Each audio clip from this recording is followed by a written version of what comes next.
computer, air conditioned cylinder. With posh new fittings, this maxi car arrived. Then it started to swerve and nosedive.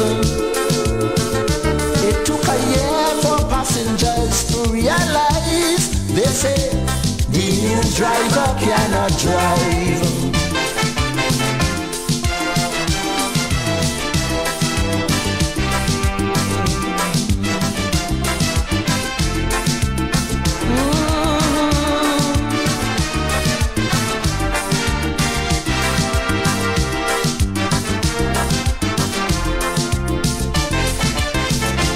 Well, of the 33 chosen passengers, Ramnath, Pandey, Humphrey and Sudama, they wouldn't let the poor driver drive in peace. They distracting him and wouldn't cease. While he driving, they hitting him some big cloud. So he stopped the maxi and put them out. And to discuss their fate, they went to drink us straight by a club called. It's Sunday again, folks. Welcome to Independent Talk. What's up, Igwe? Independent Talk, folks, KB. for Sunday, the 11th day of December, Yes, sir. 2022. A very good and pleasant afternoon to all the listeners on Real FM platforms. Welcome one, welcome all. We always like to start with a word from the Ancient of Days, and today's word comes from the Psalms, because a lot of people know the 23rd Psalms and so forth. And it simply says, Psalms 19 verses 7, reading from the New English Version. The law of the Lord is perfect, refreshing the soul. The statutes of the Lord are trustworthy, making wise the simple. So simple is the word of the Ancient of Days is perfect. It revives the soul. His laws are trustworthy, and it makes wise the simple. Folks, for the last week, there was a lot happening, a lot trending. One, we had the presentation of the 2023 budget by the Honorable Prime Minister Deacon Mitchell. And we had the response by the opposition, and then we had the rebuttal by the Prime Minister. But before we get into the meat of the discussion today, folks, budget, and I'm taking it from the Chambers 20th Century Dictionary. A budget is a financial document used to project future income and expenses over time. Simply put, a budget is not about the eloquence of the speech, and is not an event for one day. But in the case of the national budget, it's for 1 year. And 1 year from now, the Honorable Prime Minister, my Prime Minister, will come and present his report card as to how effective the budget was. Now, with all fairness to the whole situation, I kept myself from speaking on the budget until everything in the House of Representatives went on, the debates and so forth. Because Grenada is my constituency. Real FM is my parliament. The people elected me spokesman, and I speak the issues of the people. And I'm blessed by the Ancient of Days. So this afternoon, the program entails one, excerpt from the budget and response. We will highlight some of the inconsistency with figures in the budget also. We'll speak a bit on CBI because one of the main financing part of the budget hinge on CBI. So we'll speak on CBI. pie on the plate was mentioned. We'll speak on pie on the plate as it relates to the ordinary man. Source of income, we're going to speak of that.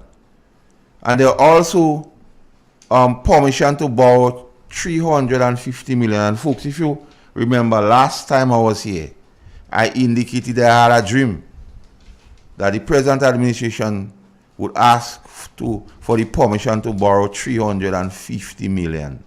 And my dream came true, KB. Then we'll speak on the evidence as some believed presented by the Prime Minister as it relates to the Polish passport situation.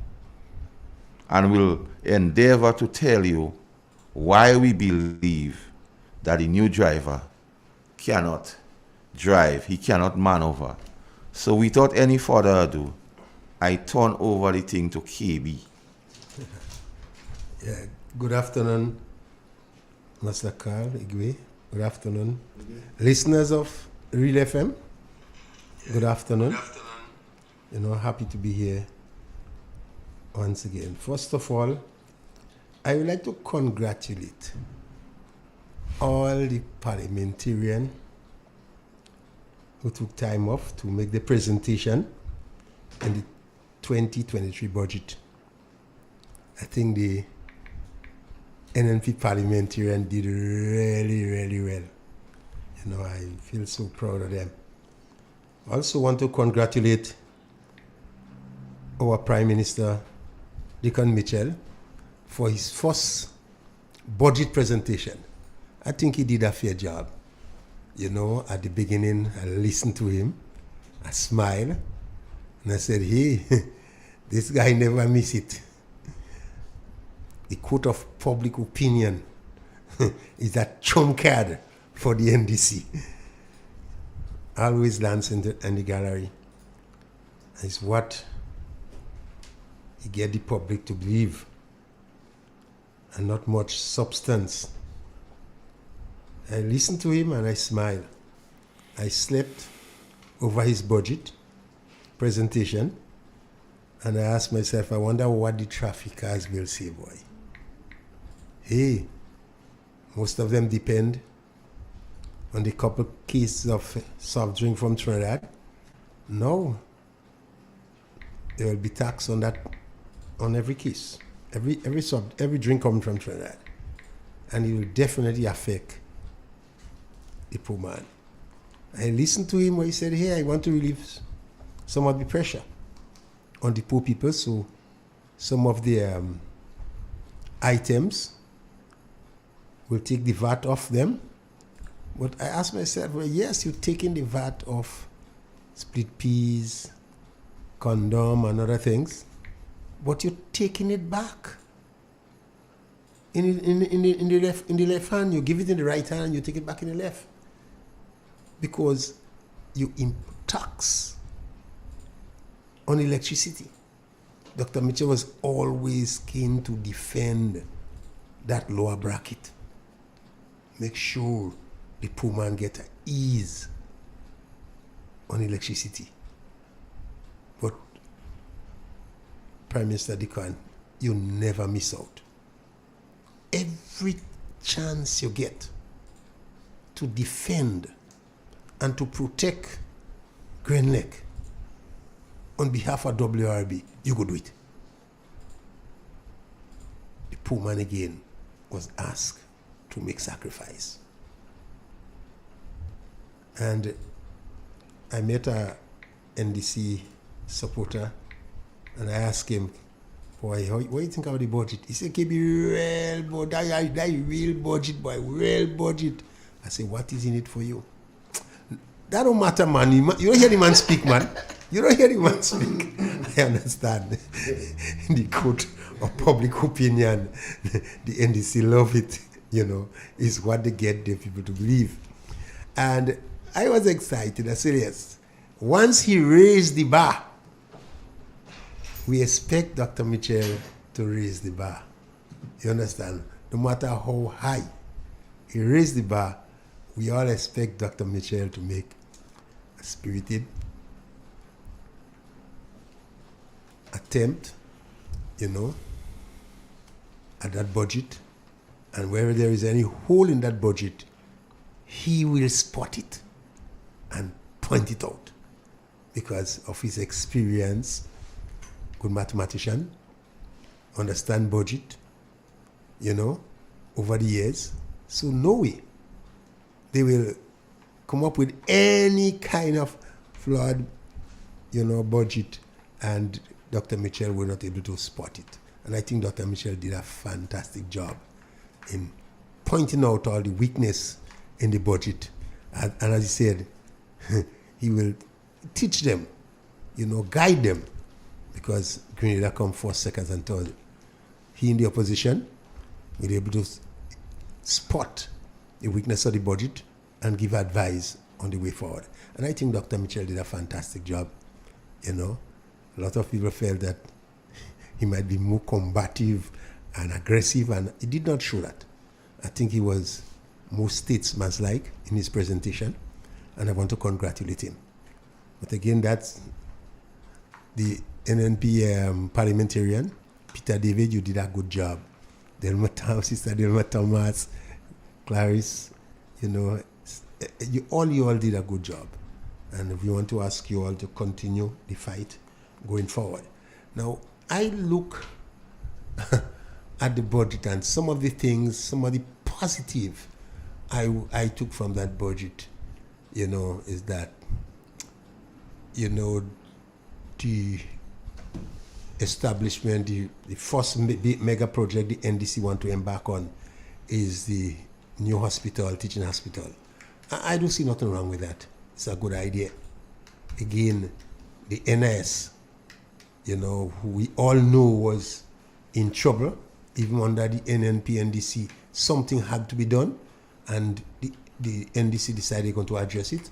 I want to congratulate them. Also, the National Health Insurance, the NNP always after it, and feel that should be something good for everybody in the country. The NDC decide to address it. I want to congratulate them. And you know, in the presentation, you feel there is something sounding like NNP. Things sounding like NNP in that presentation. I realize most of some of the policies and projects, you know, started by the NNP, the NDC decide to continue most of it. But again, the poor man social network, I really thought the NDC was going to keep on to make sure the young people, they make so much noise about young people, make sure that these young people was going to stay on the job. But it seems as though the budget of the money get cut, you know, and some people will be going home. So not everybody will join for that budget. Not everybody. A lot of people will be in tears. I know the traffickers will not be smiling, you know. Some of the people who said will be sent home, they will not be smiling. Even a lot of civil servants who expect pie from the sky will be disappointed. And the pain will be felt in the middle of this year. Not right away, the middle of this year. That is when the pain, the economic pain will be felt. Because your light bill will be going up again. Your gas bill will be going up again, maybe by $1.50. So it might reach about $15 by year end. You understand? You can talk about cap again. Understand? So while the presentation of that budget look nice, but the substance and depth will be questioned. And we have to wait until give them a chance to implement what they plan. And come next year, we'll be holding them accountable. Mr. Carl. my presentation for the evening. Igwe, Yes, I. big up some of the listeners and viewers. You need to do that. Yes. We have a full squad today. Without them, the program wouldn't be what it's supposed to be. Natalie, good afternoon to you. Caroline, good afternoon to Deborah Laborde, good afternoon. Miss Alexander, Miss Ferguson. I think a lot of new names. I seen one here. Kathleen Knight. That's a new one. Good afternoon to you. Baby Daddy, you're always leading the race, man. Always leading the race. Who else is on? Christine Hartley, man. Yeah. Hilary Grenade. Z.E. Anne-Marie Celestine Grant. Joyce Phillip. Michelle Alexander. Juliana Williams Presley Garnes. Dolores Redhead. Gillan. And Andrew. Natalia John. Baby Daddy, your boy. Matthew Bowen. You need to link me, bro. Deborah Laborde. Big up. Cynthia Bartholomew. L. Jeff. Joycelyn Francois. Carl Benjamin. I seen a name below. Run, jump, throw. Run, jump, throw. You know. Pa Joe. Desmond Liberatory doing Clive. Pat James. And Tony Tuanralo. So here we go, KB. Yeah. Now, a budget based on the dictionary's definition is a financial document used to project figures, used to project future income, and expenditure over a period of time. So, KB, a budget is not an event, but is a process. Of course, yes. So, although the budget Presentation. speech or presentation was eloquent, my Prime Minister could read very well. And contrary to what people believe he speak from his head, there was a teleprompter for him to read from. Yeah. So persons must know that he didn't go 3 hours plus from his head. There was a teleprompter where he was reading and he could read very well. Yeah. My thing about it, he as a corporate lawyer, Yeah, he's good at he does not attach emotions to nothing. Yes. So you could even he read it at one tone. Yeah.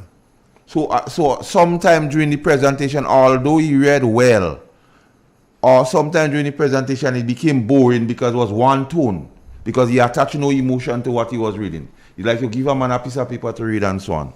But be that as it may, as you say, supporters of the National Democratic Congress touted this budget, best budget. But you always say, KB, and I always tell you, if you forget history, you're doomed to failure. Nazim V. Buck presented the first $1 billion budget in Grenada, Igwe, and the budget fell flat on its face. And that is facts. And the underlining or the underpinning issue then was how the budget had to be financed. So I asked this question before I get into the meat of the discussion. What are the ways or how we intend to finance this budget?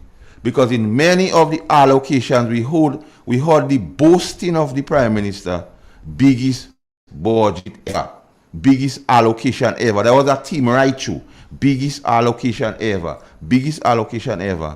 But being a budget is a project.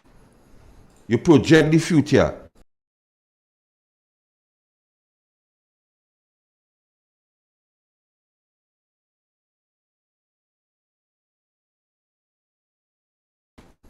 And we see the impact you have. We cannot envision disasters. And I'm saying that because anytime you're planning forward, you have to plan for worst case scenarios, KB. So, eloquently presented, I must say, the funding is my issue or my concern. How will we fund the budget? And we'll get to that thing. So, Igwe, I have 2 clips I need you to play because we have to get from the crux of the matter, because you see, truthfulness and being straight with the Grenadian public and not playing with words is essential. And give me the clips, Igwe. Give that one time. That one. Serious as judge to be.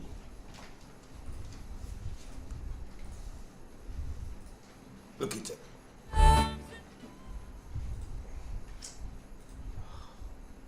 We having problem with the clips, Igwe? The internet just moving. The internet just moving that type of way. Now we're good now. Europe. The 6% growth this year. The economy is forecasted to expand further by 3.6% in 2023. That's it? Yeah, play the other clip by a response from the leader of His Majesty Opposition. Because I like to give facts, I don't like to. His growth is what? 6%. He said the growth for the past 6%, and we expect 3.6 for 2013. You have that, Gates? No. You have the next clip? No, you didn't send me that one. What clips, man? I know you want to kill them today. Gates, you're making me look ordinary to them, man. I'm trying that. So you have to send it. So, what the Prime Minister is projecting that we have 3.6. moving forward.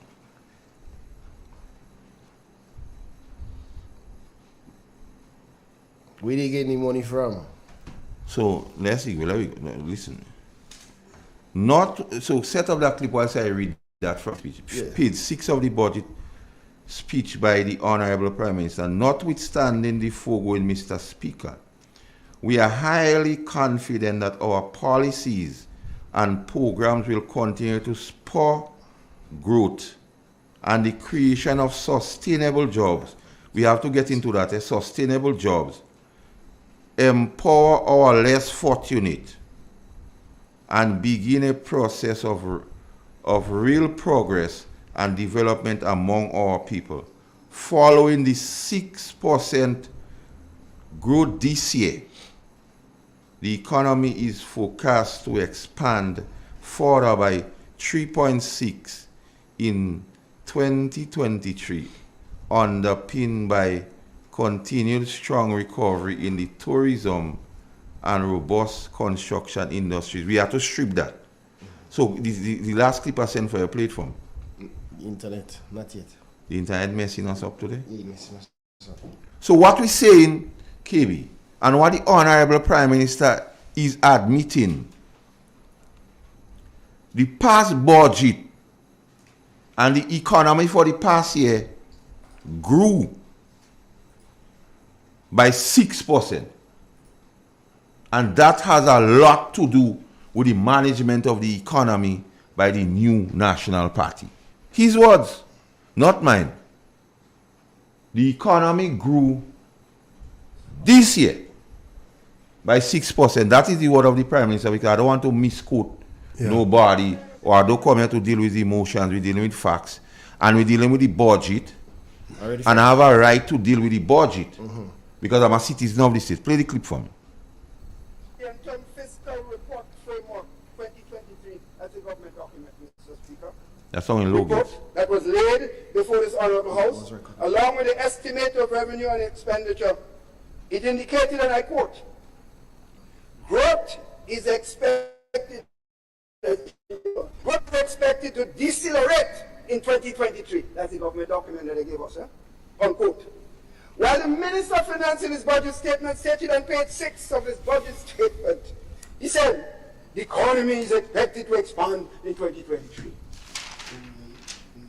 So here, the leader of Her Majesty's opposition, Igwe, is saying a document laid before the same house by the same Prime Minister is telling us that growth is expected to decelerate for the next year. So the Honorable Prime Minister is telling the nation that growth for the past year has been 6%. That his words. Yes, his words, 6%. Under the NNP. And the economy is forecast to expand further by 3.6 in 2023. Words here. But what the document say, what the opposition say, the forecast is growth is to decelerate. So what the Prime Minister is not telling us, the projected growth for next year KB is only 3.6%. You cannot add this year's growth of 6% and say the economy is expected to expand by 3% next, 3.6% next year KB. Words, the play of words. Because he's a brilliant fella, he knows words, he bright than everybody. So he could comment, because I tell the Ghanaian public, he will make everybody permanent and he win election. So you come and say last year growth or this year growth is 6%. And the economy is expected to expand by 3. So simply, so who do we believe? Here, KB and listeners. The Prime Minister say is further to expand by 3.6%, which is less than 6%. Simple maths. You don't have to go in no big school for that, KB. The Prime Minister code the page where growth is expected to be less. We have to expect less growth next year. But the Prime Minister know that. But he's a man, he good with words. 3.6. So he come and say, the growth this year is 6%. And next year. And next year he go expand by 3.6. Prime Minister tell the people that the projected growth for next year is 3.6%, less than 6% this year. Make it explicit. Don't come and play with words. And that is the crux of the matter, KB. The growth for next year, best budget growth for next year, biggest budget for next year is only expected at 3.6%. And that is the crux of the matter. And I want them to call this station and challenge that. No economy expanding by 3.8%. The economy is expected to grow by 3.6% next year. Tell people that. Less than 6% this year. And that's what you have to tell the people. So when you come with the budget, and these are my issues with the budget, KB. Me don't come here emotionally and try to beat up on small thing in the budget. Fundamentally, because I know once the budget don't make it, it will affect everybody. So if we expect less growth next year, that is something we have to tighten the belt. So at least best budget and biggest budget could be affected by the projected growth of the economy next year, which is projected to grow at only 3.6%, contrasting to this year, 6%, which is 6%.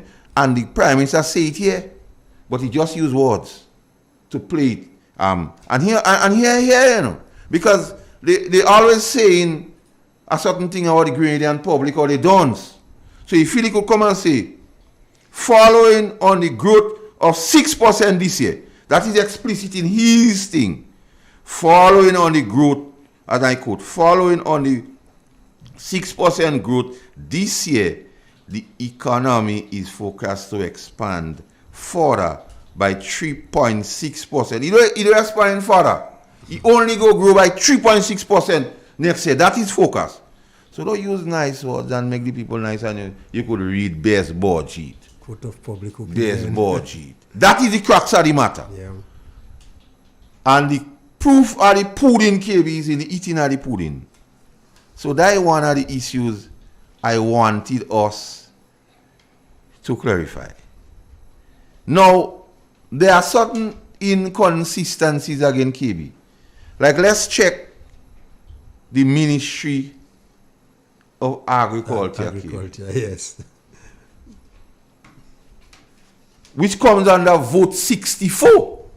So when I speak here, KB, they could go back and check. Because I want them to fact check and Google it and don't just believe what I say. Go and check the revenue, expenditure and estimate and expenditure. On page 6, not on page 3, the vote 64 is the vote for agriculture.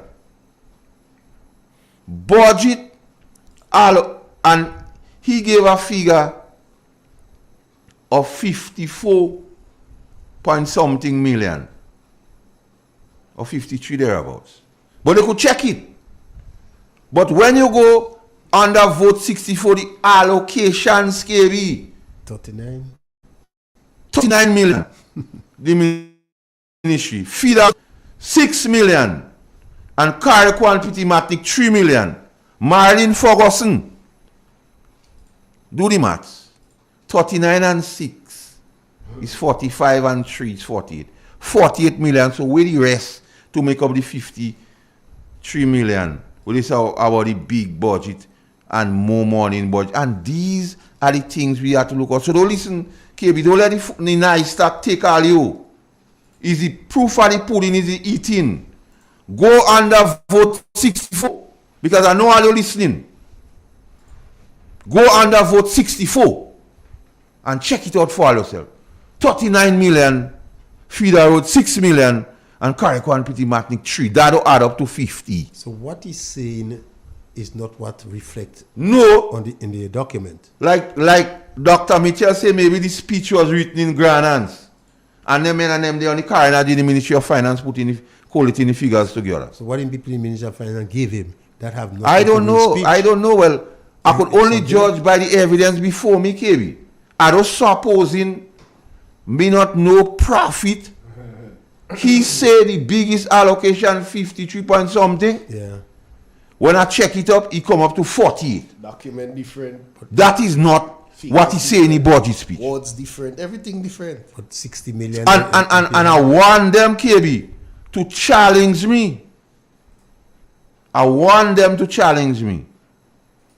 I don't just want them to think and they feel when we come, we just come with them kind of figures. We come in because we have a right to strip the budget bare. And we could go on even in education and other places, but we don't waste with time on that, KB.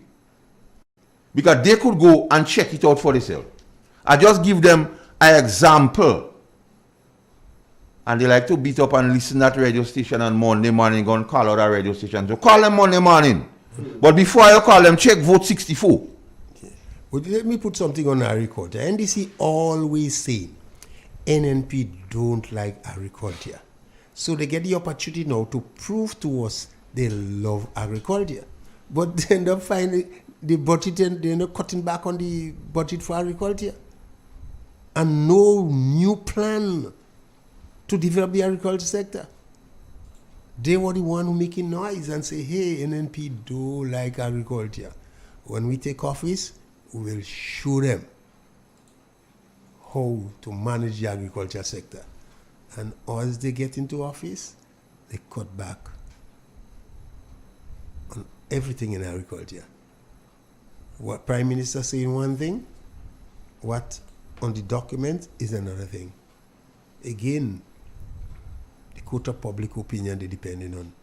But now, Master Carl, we stripping it. We pointing out to them. As Dr. Michelle strip it and bore holes in it. And she, hey, you're saying one thing, but what in the document is another thing. And that is the problem they're having. Inconsistent. They're not able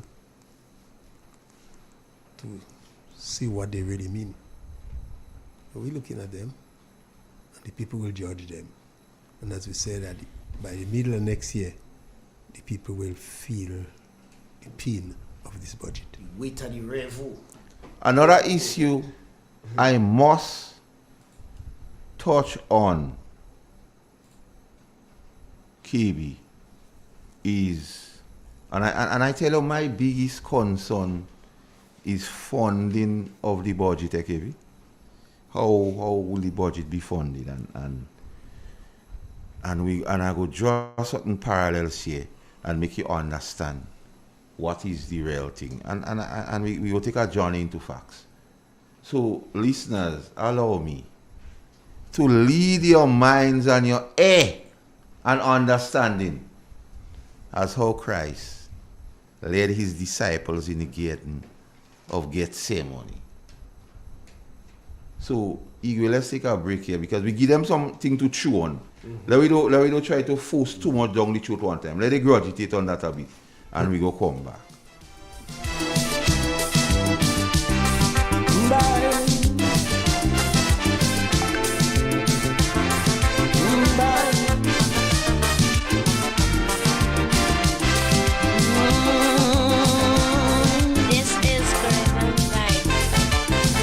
You asking me what is wrong with Trinidad? You can't understand why things go on so bad. You find we so rich in human resources, and yet the country going to pieces. Well, let me tell you, my friend, where we went wrong. After Eric Williams' old car breakdown, we called in an AR, we ordered an X-car and installed a new driver. With 33 passengers from the party, we gave him a maxi taxi, fitted with mag wheels, tape deck, computer, air conditioned 8-cylinder. With posh new fittings, this maxi car arrived. Then it started to swerve and nosedive. It took a year for passengers to realize. They say the new driver cannot drive.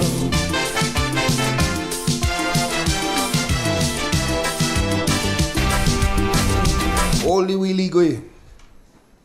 Yes, Gates. You are driving to I just want to emphasize, so give me the clips. Mm-hmm. Yeah. Give you that one, yeah. I got that one. Page 10. Take your books out. On page 10 of the Medium-Term Fiscal Report Framework 2023, that's a government document, Mr. Speaker, report that was laid before this Honorable House, along with the estimate of revenue and expenditure. It indicated, and I quote, growth is expected, as a medium term, listen to that, growth is expected to decelerate in 2023. That's the government document that they gave us, unquote. While the Minister of Finance in his budget statement stated on page 6 of his budget statement, he said, the economy is expected to expand in 2023. Which one should I believe? Which one, Mr. I've given you several instances and I would ask a question at the end of it. We get one document with numbers given by the officers, I assume, in the Ministry of Finance, and then the Prime Minister in his budget statement, I don't know, maybe for political reasons or somebody write a speech somewhere else. Mr. Speaker, did the Minister of Employment and Prime Minister not understand the economic numbers? Was it an attempt to deceive the people about the growth prospects of the country for 2023? Mr. Speaker, I know he's not a numbers man, but at least if you give a document saying one thing, it has to be consistent with statements that you make. The 6% growth this year. The economy is forecasted to expand further by 3.6% in 2023. Yes, So you hear the contrast. yeah. There is document evidence because, and we will get to the point of evidence. So what the report say, what the Prime Minister presented to the House say, growth will decelerate, that means growth will be less. So it will be less than 6%. He say, he will expand by 3.6, but tell the people the truth, be straight. According to the AG, he will have only 3.6% growth next year under the big body, the CBI. KBR must touch on the CBI because we know how the past NDC administration, including Prime Minister Thomas and Minister Siemens, as he then was, Yeah. they beat up on CBI. Yeah. That was the worst thing. Was that it was like the devil had bring that from the Garden of Eden. Selling our patrimony. They say we patrimony selling. But I would really like to hear these two gentlemen, because like I tell them, KB, integrity is not no weekend lover. No, it's right true. Integrity is a full-time lover. Yeah, right true. Integrity is a side. No. You can't come and speak on integrity when it suits you. No. You can't say how they take money from the Polish man and the wrong, but you take it in your own account. And you're right. Yeah. Integrity don't operate so. No. CBI, Citizen by Investment Program. In the budget discussion and the tables, it is expected under the National Transformation Fund to collect $83 million. And Marilyn and you and Anthony to them, I want to write in $83 million. That figure, don't forget that figure. And under the real estate option, they expect to collect $111 million. Go in the budget document and it is there. So, if I don't believe me, go and check it. Yeah. KB, but let we go about the CBI now. Because we think. So, we hinging the best budget. A lot of it hinges on the CBI collection. What did you like? What they had opposed? So let me deal with the fees Yeah. of the CBI collection. And we go understand a lot of things about the so-called evidence too. You know. Yeah. Required contribution for an individual applicant is $150,000. For a passport. Marilyn Ferguson, divide 83 million by 150,000 and you will get out like 553.33333. So let's say 154. So the 83 million they expect based on that fees here, but we're using a ballpark fee because for many applicants and spouses 200,000. Yeah. For family and members is 200,000. But let's work with $150,000 Individual.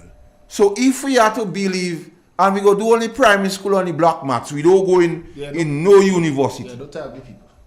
When you divide that, it's like 554 passport we are going to sell to make that money. Yeah. Under the real estate option, government fees there, KB, is $50,000. And under this option, Marilyn Ferguson, the agents of CBI make the money. The agents of CBI make the money under the real estate. I must tell you, Who are the agents? wait, we'll get the KB, don't preempt the thing, man. We'll get there, we're dealing with facts. Now, the NTF, which is the National Transformation Fund, goes into the consolidated fund and government could use it for what it deems necessary. But based on the past administration, NNPD, so more deal it for capital projects. So I mean, you see a lot of projects, some of the funding came from there. But you don't must use it for capital projects. You could use it for things, but NNP never really used it to pay salaries because they had mechanisms of getting these monies and income in the economy and grow the economy. And the Prime Minister admitted that the economy grew this year by 6% under the NNP budget. So the NNP did well, KB. So the real estate option is where the fees of the agents, they will be making their money. They expect to raise $111 million. Selling passport. When you divide that by the government fee of $50,000, they intend to sell 2,200 passports. Okay. And here comes the conundrum. And I will explain the conundrum to people, the listeners. 2,000 passport. To obtain a passport under this program,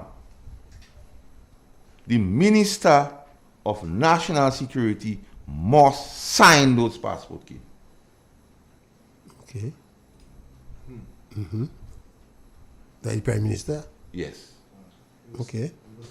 The Cabinet of Grenada sets the terms and reference or the modus operandi of how the program would be run. The chairman of the cabinet is also the Minister of National Security, which is the Honorable Prime Minister Deacon Mitchell. But here where the thing comes in a kind of way, KB. When I check the website, the present Prime Minister, based on what the website say, is an agent. For selling passport? Yeah. Yeah, so you get Hold on, Gate. Don't talk it. Let me talk. Let me talk. Yeah, go on. Don't interrupt my flow. Let me talk. Why? And a senior minister, Mr. Connell, He's an agent too? is also an agent He's on the website? of CBI based on the website. So they're making real money from passport selling.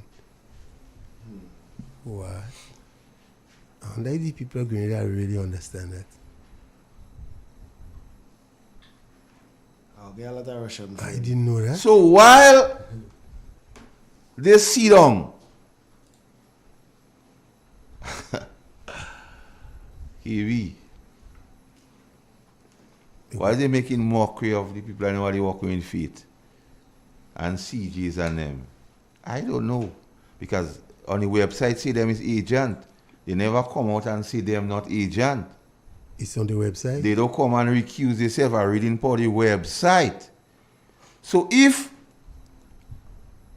based on the information on the website, the chairman of cabinet, the Minister of National Security, who has to sign off on the passport and also set the percentage of the thing of the CBI program, I don't know. I could only say, and we depending heavily, the budget depending heavily on funding from this thing. So the money. So KB, based on simple maths, 544 plus 2,200 is like 2,700 and something passport might be going on. They expect, because I tell you that it's a project or a projection. So to raise the $111 million yes, and to raise the $83 million, it's like 2,700 and something passport to go. I want to hear Mr. Siemens and Mr. Thomas on this talk about CBI now. I want to hear. they lose their tongue. So, KB, the chairman, the cabinet responsible for handling this thing, and the present prime minister, the chairman And of also cabinet. and also the agent. So he's selling himself. So that is an increase, KB, Yeah. of the NLP. What NLP used to sell? What they used to beat up on them from? Like 305% increase. Yes. NNP used to Mr. sell, Thomas, I need to hear you, And because then- people believe you're a good guy. NNP used to sell Mr. passport. Siemens, I need to hear what is your view on CBI now. I want to hear. It become good now. No, I want to hear. It perfect. So, now. KB, listen this thing, you know. Yeah. What is the thing under the real estate one. Did the agent expect to make some money? You realize the fee bigger? 111 million they expect to make. And to make that 111 million, 2,200 passports are to sell based on the fees. And how much these agents and them making? How much are agents making on a passport? That is the crux of the matter. Yeah, we don't know. Big so, money. Big maybe money. I don't say what it is. I don't Big say what money, it's big not. money. All we know is big money. But the little faith-based workers, little workers are in Carrick, little workers are on Paul's Airport, little workers are on the roadside. And you're talking about you have pie on the plate. Pie in who plate? Not in the workers in Carrick who plate. Not the faith-based workers plate. No traffic. Not those who work with CJ. Not the travel on them plate. No traffickers. Not the traffickers plate. Not the Imani on them plate because you caught it. Yeah. Not the needy assistance people plate. Seed. All the time get caught. Yeah. And not the ordinary grenadier and KB. No. Because you have to pay levy on water and electricity Yeah. and VAT on sugar. Yeah. So if the best budget, as they say, go do that to the Grenadian person, the ordinary Grenadian person, is left out to be seen. And I want them to contradict what I'm saying, KB. I want them to call this radio station and contradict what I say. Because based on the CBI website, Yeah, man. and let me tell you, cbi.gov.gd. Yeah, man. Give them the right. Go there and look. Go and look. Because I like to say people just lie. Go there and look for yourself. And see the figures. And see the local agents who there. Here one a local agent, Mr. Dennis Sylvester Cornwall. Matthew Cornwall. Cornwall. You name long here, boy. That Uncle Kerry. Uncle Kerry that had long names, so. What? So he's agent. But I don't know. So they had to come out and talk to the people, and we're relying heavily on the CBI to fund the budget. Whilst poor people, and they don't like to hear you talk about poor people. You must embrace the poor to get them out of the situation. That's why he didn't want the 2,000. You can't do embracing the poor people. Yeah. If you want to get them out of the situation like you advocate, you must embrace them, Mr. PM. You can't scan them. And you cannot speak about them when you talk about wipe at two table and sanitizing and your body language showing one of scan. You cannot do that. Look down on people employment. And that is the crux of the matter. So the question is, KB, tell us, Mr. PM and Mr. Cornwall, are you still agents? Because this website have as agents. That is why he didn't want the $2,000 raise. Because we know the cabinet of Grenada That is responsible for setting the agendas related to CBI. We know the Minister of National Security had to sign them passport on it. And if about 2,700 I think passports is intended to, because the kind of money you're saying what you expect to make allocated for, it takes 2,700 thereabouts passport. Oh, all of a sudden passport. I don't know. become a good deal. So that is why I really want to hear Mr. Tillman Thomas and Mr. Siemens on the CBI. How come it become a good thing all of a sudden? They used to say we're selling passport for crooks and criminals. You don't have crooks and criminal again.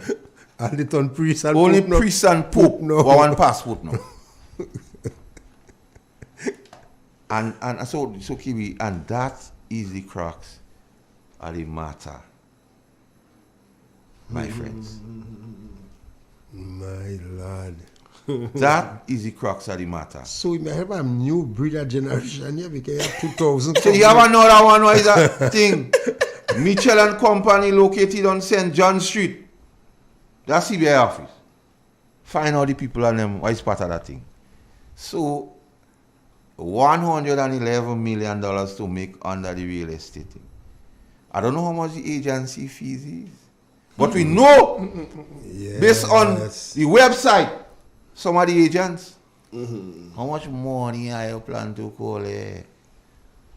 Because the 111 million is intended to make. That 2,200 passport. You have to sign 2,000. But you see, KBN always telling you, follow the money and the language. The stroke of the pen has to stroke then. If it's Russian. So we need looking at the stroke of the pen the wrong how. The pen has to stroke on 2,200 plus 554. But Master Carl, if it's 2,000 Russian, there are a lot of Russian, you know. Who they go sell a passport for? I don't know, KB. I only could give the information. And my concern is why I bring it up, KB, is because the budget is heavily intended to depend on funds from this avenue. Yes. Budget. Makes sense now, man. Why what was wrong 2 years ago automatically become good under the NDC. Kiwi. Igwe, let's take a short break because we don't want to give them thing to choke them. Somebody asking what you think about your son's rebuttal. Yes, let me do sidetrack nothing here. Let me deal with the meat of the matter. It's serious business we dealing My here. son is this kind of cock insignificant. and serious business we dealing here. Insignificant. Serious business we dealing here with this.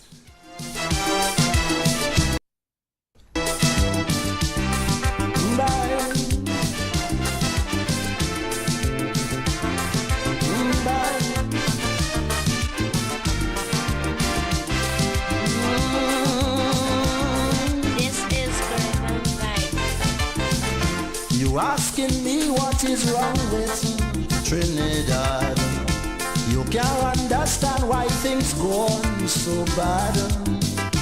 You find we so rich in human resources, and yet the country going to pieces. Well, let me tell you, my friend, where we went wrong. After Eric Williams' old car breakdown, we called in an AR, we ordered an X-car and installed a new driver. With 33 passengers from the party, we gave him a maxi taxi, fitted with my wheels, tape deck, computer, air conditioned 8-cylinder. With posh new fittings, this maxi car arrived. Then it started to swerve and nosedive. It took a year for passengers to realize. They say the new driver cannot drive.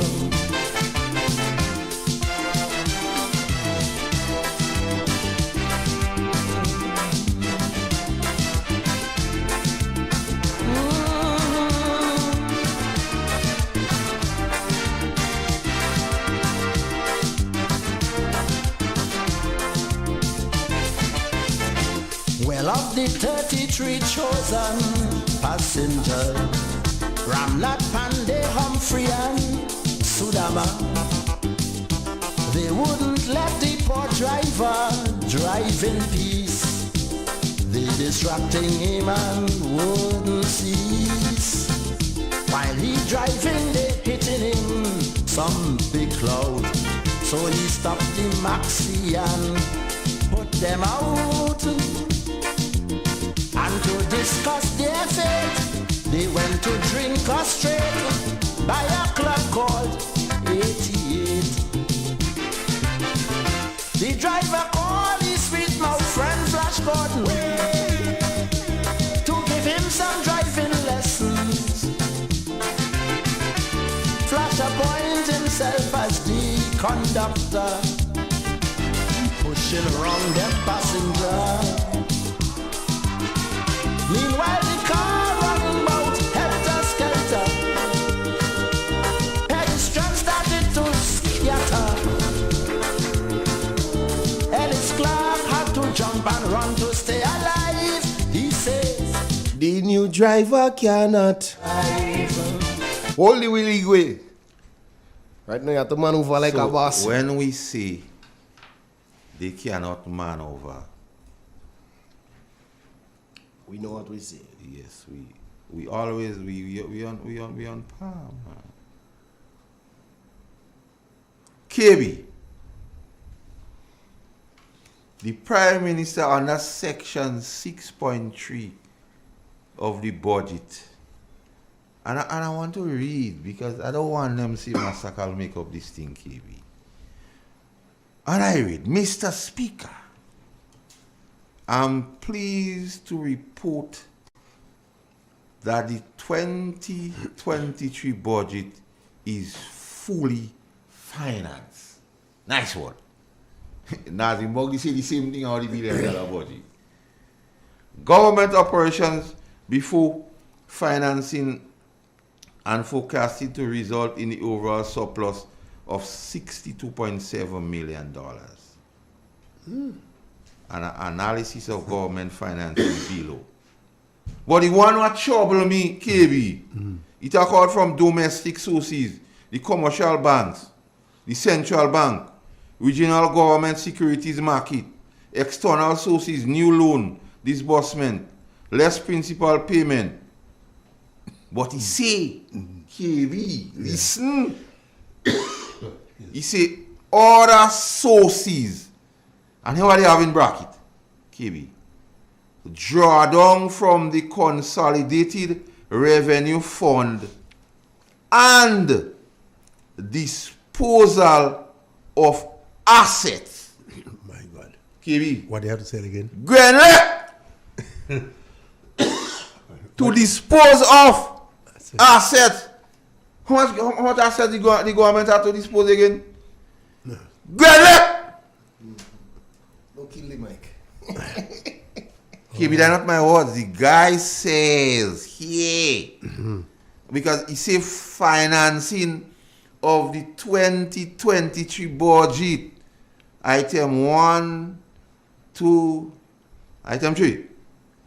Other sources, and in bracket, draw down from the Consolidated Revenue Fund and the disposal of assets. KB afraid. KB afraid for Grand Lake. What you have to sell? What we have to sell again? KB afraid for Grand Lake. We sell everything already. KB afraid for Grand Lake. What's about the airport? I don't know. KB afraid for Grand Lake. Don't tell me about the airport. Because I find... I'm looking for things to sell. I find in recent times, you kind of thing in Grand Lake. Levy on electricity. Yeah. Removal of 25% non-fuel charge. Yeah. KB afraid for Grand Lake. Recently. You have a song I wish I could have played, Afraid Carl. Look Read out. that. Every move he make is to KB, protect and Grand that Lake. is man. So they could go To make Grand Lake on the economically page viable. 13 on the budget. Go in it. Page 13. Because I like to see people lying. Go and read it for yourself. KB, here he put here he thing. Other sources. After I say domestic sources, the central bank, the commercial bank, regional government securities market, no domestic sources of funding are projected. External sources, new loans, disbursement, less principal payments, financing of 33 million EC is projected. One of the key sources of new external loan disbursement is a budget support operation with the World Bank. And this man has said he's making joke with the World Bank and the IMF and them. To the tune of 30 million US or 81 million EC, which will become available during the first half of 2023. But they're going to ask for money, they're going to ask for permission to borrow 350 million. And other sources draw down from the Consolidated Revenue Fund and disposal of assets are hearing no other sources of funding are projected. I hear in Grand Lake. Yeah. I could only say the thing because the people and them appoint me the spokesman. Yeah, for instance. And then I speak the issues of the people. Every effort is to make Grand Neck attractive. So we have any call on the line, Igwe, because I give them a Latin. No, I had the phone lines unlocked. You unlock the phone line. If they want to call, you could call now. Ask some things to give them still, but let we get them interactive. The number to call, 442 0175. Call, ventilate, be part of the program. No, your suggestion, your comment will be welcome. So we're asking all the listeners who want to call. Agents are the men who profit most from CBIK. We got a first call. Yes, take it. Hello. Good afternoon. Good afternoon. Pastor Carl KB. Right. I listened to your comment and I have my own comment to make in connection with the budget growth of over 6. Now, what the present Prime Minister is saying that the budget document said that there is going to be a deceleration of 3.6%. So that means the budget over this year and next year is estimated to go down. And not the budget, growth of the economy. Yeah, the Prime Minister in his words saying, while we had a 6% growth this year, is expected to go up by 3.6%. Expand by 3.6%. So in other words, 6% plus 3.6% would equal to 9%. But the budget document saying it will go down as a result of the programs and the cutting of this and everything and the paying of what? I don't want to go into that all kind of thing. I know the budget is not logical. I know that. And I'm saying that brings me to the point. And I want to expand that point. How you have a prime minister of a country saying to Grenadian people from since 1984 there is no development or improvement in our country. I want to emphasize that point.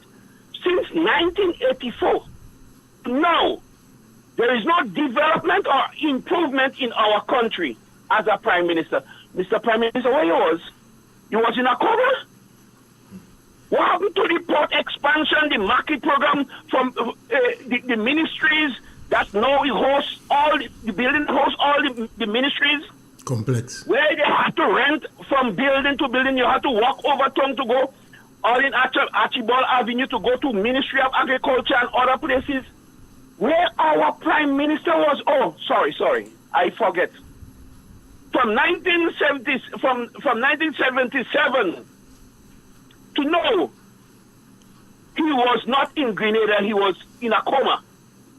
He was living in dreams. I want to say that. Now, when a prime minister go on the radio and people commenting why the opposition has to go back to 1984 and show the electrification of rural communities, the water in rural communities, and the buildings and programs that took place. The bus terminal. The bus terminal. Come on. People live. That is why he went back there. And the Honorable Peter David tell him, don't discard the tree because you're gonna need the fruit from the tree. Today he's going to need a lot more fruits than the tree that he planting, because budget is expected to go down. In other words, we won't get a growth of 6% again. Or you have a 6% growth this year, and this year, the big words according to the opposition leader, big words meaning nothing to people. Don't use big words, simple words, so that people can understand. They go have they will have less growth in the budget this year. 3.6. 3.6. That is correct. So when we talking, when we making big speech, as somebody, a good friend of mine, Ambrose Philip talk and Bob report today, and I'm listening.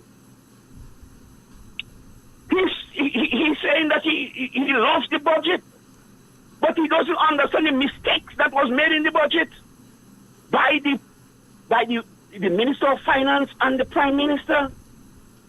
I mean, I know he has big words. He went to university, so he has big words to use so that the poor people will understand. The only middle and upper class.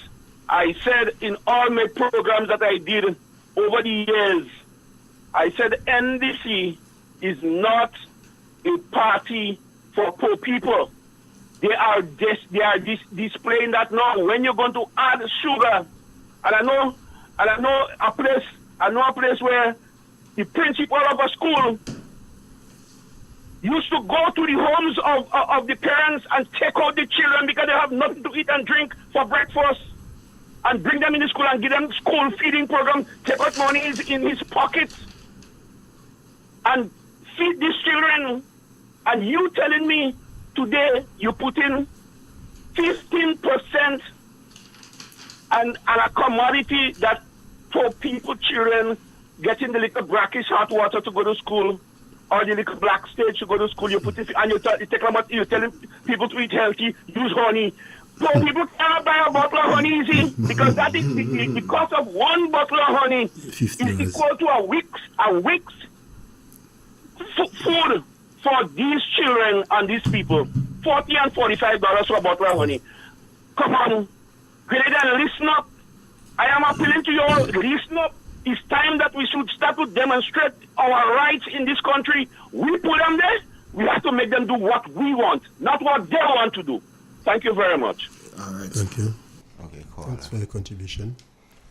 Yeah, you have an next one? Number to call, 442. Take it.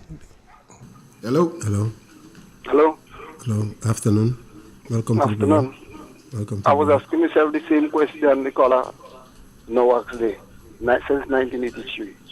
I was asking myself the same question. And the Honorable Andy said in the budget presentation that the NMP lose election by his money and NDC win by talk. And we know. Explain it now, man. NDC win by lies. Thank you. All right. Yes, take care. 442-0175. Time check for you, 15 minutes past 2 o'clock inside the studios of Real FM. According to the boss. Call and ventilate. It's your That in your talk now, you know? Yeah, man. Call and Green liquor ventilate. waiting. Comment on your budget, on your Prime Minister budget speech. So, the caller said that he said nothing happening in Grenada since then. No, they're not wrong. There are serious indictment on even... Yeah, because you know... When he say from since 1984, that means you don't recognize... nothing happening in Grenada. There are serious indictment on one, George Brizan. Yeah. A serious indictment on two, Tilo. Nicholas Brathwaite. Tilo. A serious indictment on three, Tilo. Ben Jones.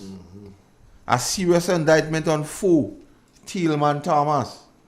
A serious indictment on Nazim V. Bokke. Yeah. There are serious indictments on these guys. And in the defense, really, they don't have nothing to show you. But Dr. Kit Mitchell and the NMP could show a lot of things. Yeah, man. KB, my mother, come out in Trinidad, and she didn't hear for a while. Yeah. And I bring her in tongue, and she don't know tongue again. No, it's The place look different. Because of the terminus and them kind of thing and them normally. So, what's about Port Louis? She asking me what the water and what you see there on the roadside here. No, in Port Louis, she won. And they sit down in Port Louis, Yeah. eating food and taking out pity and saying it's unity. You know? But they say nothing no happening in Grenada. You see how they mischief? So, the ministerial complex, it fall from the sky. Yes. The stadium fall from the sky. Yeah, they say the stadium is a mistake. So, what happened? What's about the cruise ship terminals? It fall from the It sky. fall from this guy. Nothing happened. What's about all the big mega hotels they inherit now? Fall from the sky. We have a call. Yeah, take the call. Hello. Yes, good afternoon. Good afternoon. I think one of the strongest statements that made by the National Democratic Congress that should never be taken lightly is that nothing happened in Grenada since 1983. I think that is an insult to public officers. Yeah. I think that is an insult to the doctors, the people in the health system. Teachers and everybody. An insult to the police. The police in Grenada has been doing an extremely good work. It's an insult to the Ministry of Finance. That is the area Timothy and Twine come out, you know. The Ministry of Finance in Grenada is on a high. They have been performing good. That is why... That is an insult to Kirani James too. The performance of the Ministry of Finance that resulted in they having a pregnant finance ministry. In addition to that, Grenada was able to sit down and negotiate with the International Monetary Fund and have a structural adjustment program. Nobody lost their job. In fact, we increased social spending as a result of the program. And it was not done by one person. It was done by the collective responsibility and attitude of everybody and led by the Ministry of Finance. So it is disturbing when an individual is going to come now and say nothing went on in Grenada since 1983. I think it is totally unacceptable. And thank you, brothers. And what call and here people, as they call out, say briefcase of certificate, were clapping that, you know, KB. Yeah. They are applauding that statement. Yeah. Imagine that. Grenada have one of the best road network in the Eastern Caribbean. One of the best electrification thing in the Eastern Caribbean. Water.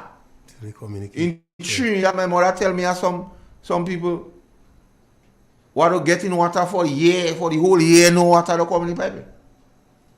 But I don't understand. When a little rainfall and a little waterfall, the amount of cost people costing now, sir. Because they get so accustomed with having it right through. Let's take it. Hello. Hello. Good afternoon to Mr. Carl and KB. Hey, Cams, what going on? What happened? Day, boy, I sit down listening you all, you know. You find me making sense? No. I'm just listening to you all because, I can't find words to say anything. I know Mr. Andrews worked in the Ministry of Finance over the years. So I think that is in his name. And that man could sit there and hear the Prime Minister say nothing happened from time to time. Nothing happening. And Mr. Sozo tell him man is wrong. Mr. Andrews, he was very tired on his shoulder. I walk under that man. I don't understand. I just don't understand what is going on in Grenada. I don't fight like this. People want to say nothing happened. That's why I just always tell people like, of course, take this land. When you say they don't do nothing, I don't go nowhere. I've been in Grenada all the years. I work under Mr. Imona dead. Oh God, Lord. I don't know what's going on. Mr. Brizan. I work under Mr. Blazer. I work under Mr. Jones, Ben Jones, Mr. Prophet. All these people, all these prime ministers that passed, Tillman, all of them, and you want to tell Grenadian people, Prime Minister Dick Mitchell, nothing happening in Grenada, under Morris Bishop, I work with the Cuban doctors. I don't understand, something is not right with this man. Hello? I don't know. All these people I work with, only with you I'm not working under now because I'm doing the only thing for myself. Something is wrong. Something is wrong. I look at that man in Parliament. Something is not right. Or maybe you don't know. Well, yes, maybe you don't know. Because if somebody sits with me, by myself, forward, I could tell them of most prime ministers that I work on and things that happen during that time. God, Lord, this is that was working in the Ministry of Finance as the permanent secretary. That time I gave my son in a little good day. And that man worked there for years. You couldn't tell the Prime Minister, no, sir. All you can do is thing for the Grenadian people, the young people, some of the young people don't know. No, man. All you are listening, good afternoon to the Prime Minister, Dr. Mitchell, and all the rest of ministers. I mean, Miss Spear give a good thing of what in Grenada. Miss Thomas, well, Peter David, I love you more. Hey, that man put down something for the Grenadian people. Dr. Mitchell again have a heart, and he still have a heart for the poor people that is in Barre. And everybody inside there, because I've been there, I don't want to listen. For the poor people of this country. The poor people of this country. Dr. Mitchell, take a bow. Peter David and all the ministers of the NNP, take a bow. God is good. I sit down here, I cannot pumpkin soup today. I can't. Pumpkin soup. I'm listening all you. All the best. Bye-bye. Grenada, I love y'all. No hatred. No hatred. We have to love each other. Yes, sir. Kevin? Hi, Siri. So they really make you go out. I don't believe that. Don't worry about man. This is not about me. I custom with that. Oh God, I'm really attacking a whole woman as me Grenadians. I custom with that. Oh God, Lord. All NFPI and Grenadians, hold on. Yes. God is good. Yeah, God is good. I see the Attorney General, if he started, he visit the church service this morning where I go every Sunday. I hope she come every Sunday now. Come. Yes. All right. Have a good day, Grenadians, home and abroad. All right. Okay. We have a next one on the WhatsApp. Let's take this one time. Hello? Hello. Afternoon. Yes. We're hearing you. Good afternoon, KB and Carl. How are you doing, Papa?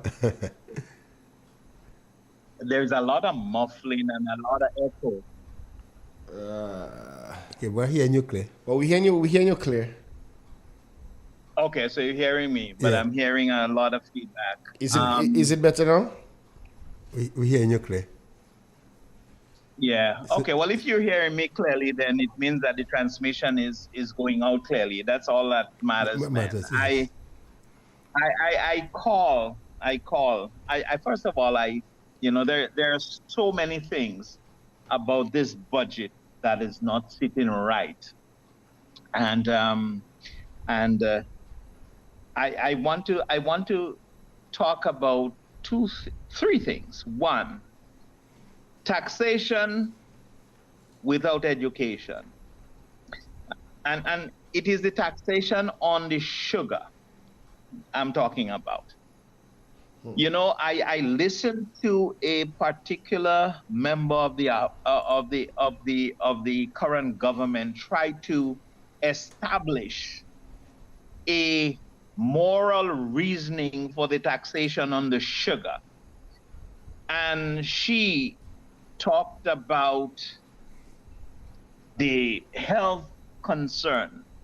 I'm saying, let me say this to all of the supporters of the taxation on sugar. This is not the government's original intention. It's not about health. This is not about that. How do you justify taxation on a basic food item and the release of taxation on condoms? How do you equate those two? Is far from the human basic understanding about life. Now, I could understand the need to make condoms more readily available. Because you have some members of the current government who need to have a steady supply of condoms for their behaviors. Yeah. Right? But to say that they remove the zero rating on sugar and now add the VAT on sugar because we want a nation to be healthier and we want to reduce the incidence of diabetes This is as far from the truth as there is the north from the south.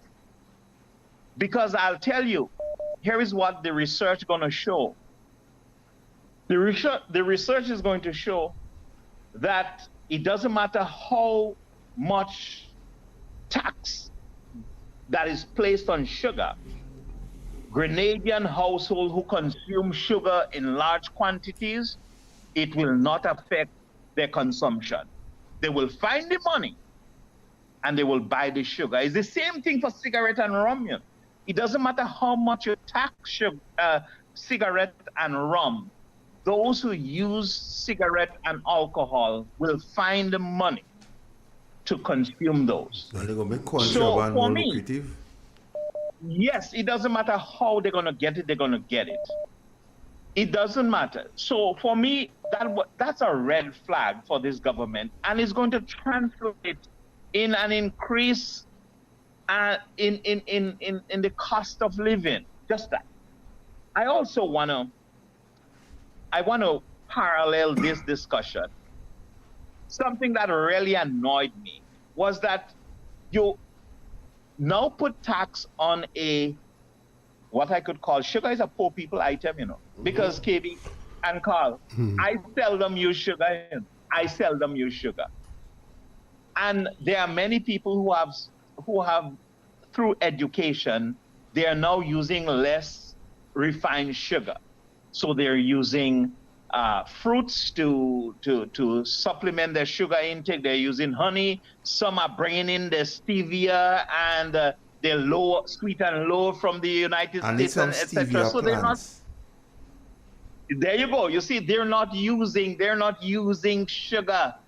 So sugar is really basically a poor people item.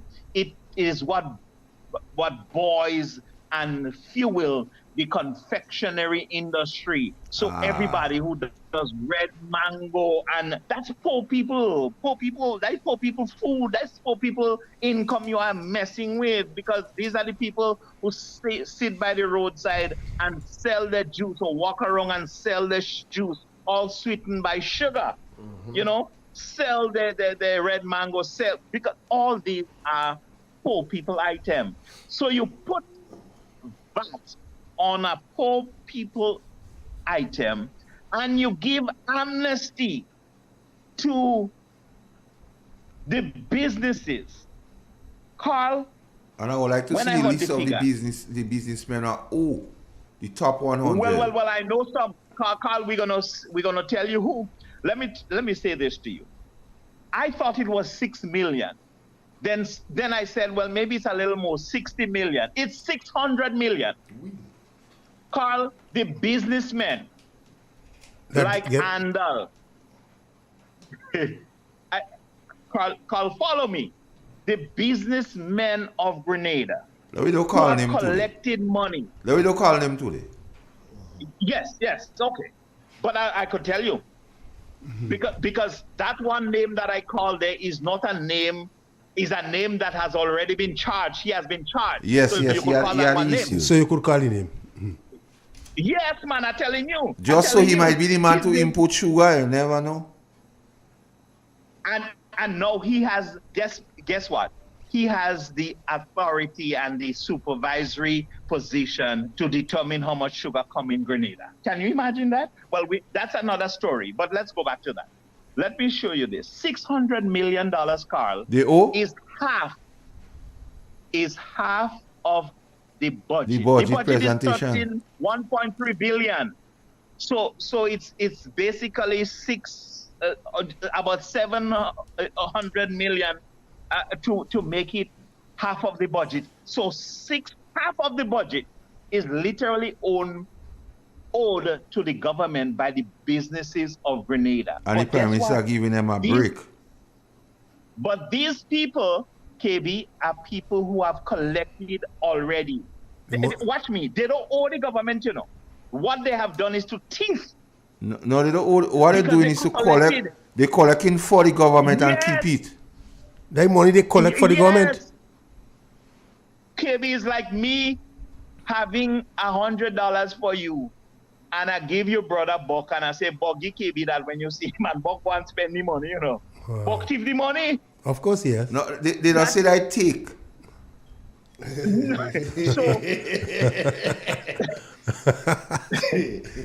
Well, he pardon them then. Thief is when it's small man have it. If you're a small man have it, I thief. So he pardoned them. A small man get penalties and threat to close down his operation, etc., etc. But Professor, devil's advocate here. These men and them contribute during the campaign, you know, so they have to get it back.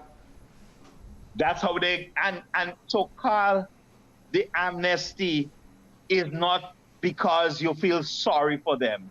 You have certain people, and there is a member of government currently who is going to enjoy this amnesty because he owes the government of Grenada millions of dollars in monies. I know that. I ain't gonna call the name, but everybody knows who. There's information. There's also information to suggest, man, the Senate might fall under that thing to school children. See that thing? It is alleged that he has Senate. Don't worry, it's not school children. It's not school children. There is a certain. Watch me. There is a certain senator. So since you brought that up, let me tell you something about this senator. Don't call people name on the radio. This senator, yeah, go ahead. This certain senator, no, I'm not calling his name because you're going to know who he is and the people will know and he will know. I want him to listen. I want somebody to send that clip to him. In the opening of Parliament, when he had his debut, so you would know he's a new senator. His debut. First time in Senate. He is introducing himself. And here is what his main points were. They were talking about the River Road, the St. John's River water abatement project. And it seemed as though the project, there was a certain difficulty with the project towards the end of the river, close to the river mouth. And that senator stood up in Parliament and asked on his very first day, are they going to extend the wall past a certain point? Because, and here's the reason for his question, and he said that, go back and listen to it. He said, because my family own a business on the bank of the river. So he was there just for himself. After the Prime Minister announced an amnesty, he stood up after he came out. He stood up and he said, I welcome the amnesty. You know what? Because his family is a big business family, so he welcomed it also. Go and listen to the clip. No, I didn't have to listen to the clip to know that. I know that long. Grenadians must not be oblivious to the very obvious. And that's one of the things that you have to pay attention to. That's why you see I study psychology and people. So that senatorial position was just to add weight. Yes. And not substance. So let me say this. No substance. That one was not substance. That one is no substance. So let me say this here. The last thing I want to just raise here tonight and this evening.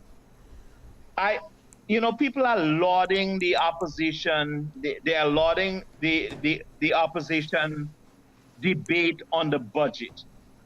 I'm going to tell you this. The leader of the opposition raised, he came out swinging. And when you look at his presentation, there was a great need for him to go back in the historical context of development in Grenada. He had to. He had to, and so I think a few people got lost in the historicity because it was not about hype presentation. But we're going to teach them to understand that the leader had to go there because he needed to. But he came out swinging, and he brought out so many discrepancies and deficiency and double numbers, etc., etc. Like Dami don't know. However, let me say this here. I was not totally impressed with many of the members of the opposition. And I'll tell you why. I think KB and Carl, the members of parliament that we have now, I think they have lost a sense of what a debate is. Because we have been, for the last 10 years, we have been presented, they have been presenting, and nobody is debating, nobody is challenging. Yeah. So they lost, Carl, let me tell you this, they lost the essence of what a debate is. Yeah.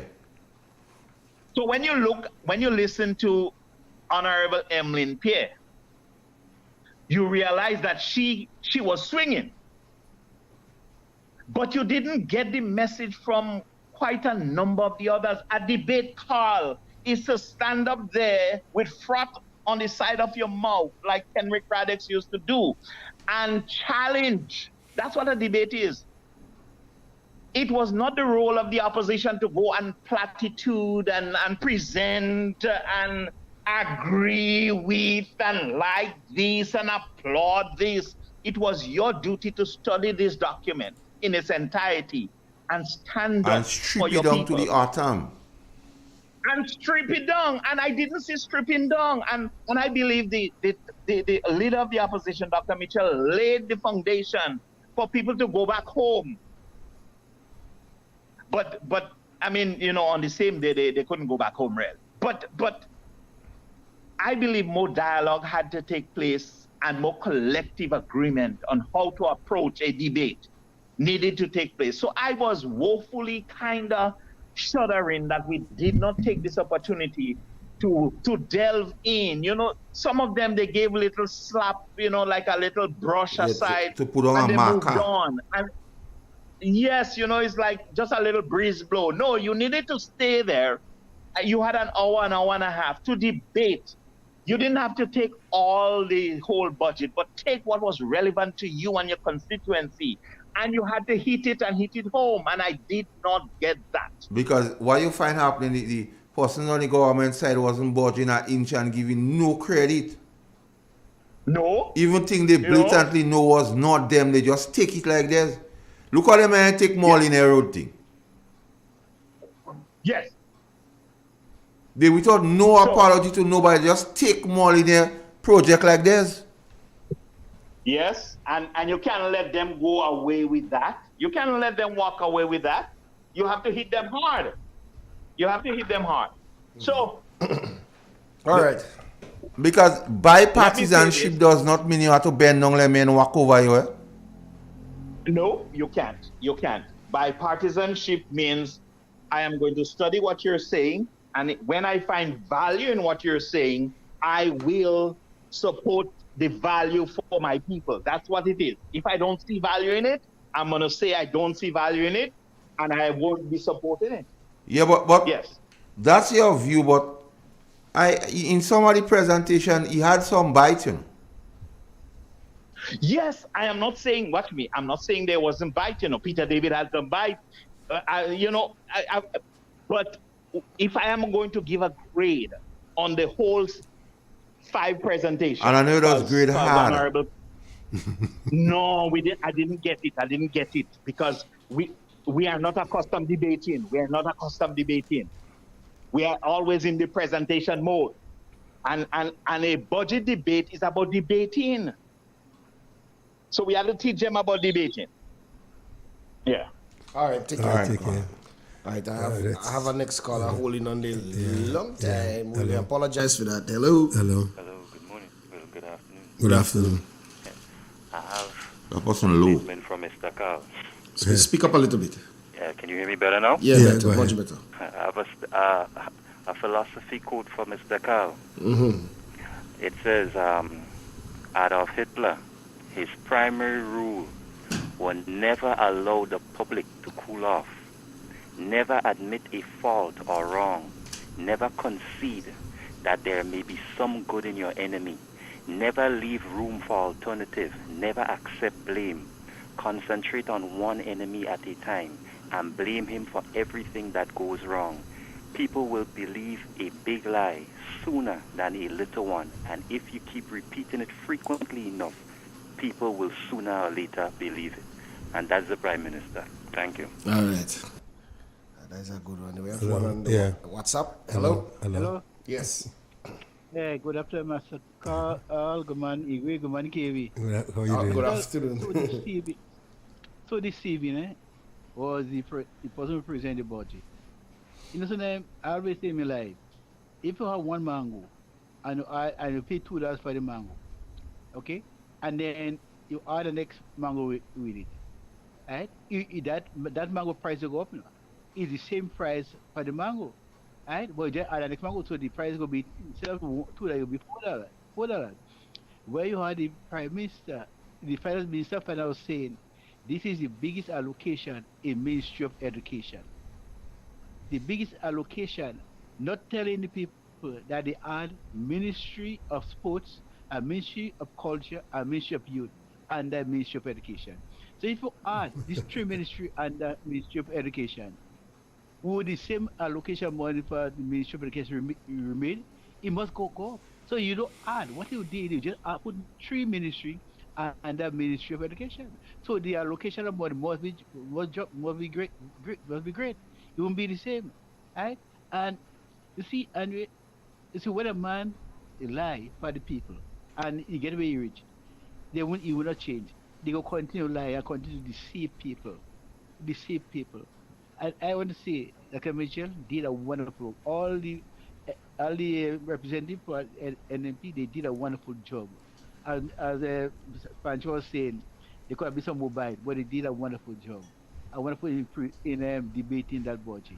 And Dr. Mitchell said, he's a man that knows numbers, but a liar will try to win the case, but he win the case on not on truth, not on numbers, on what he hear.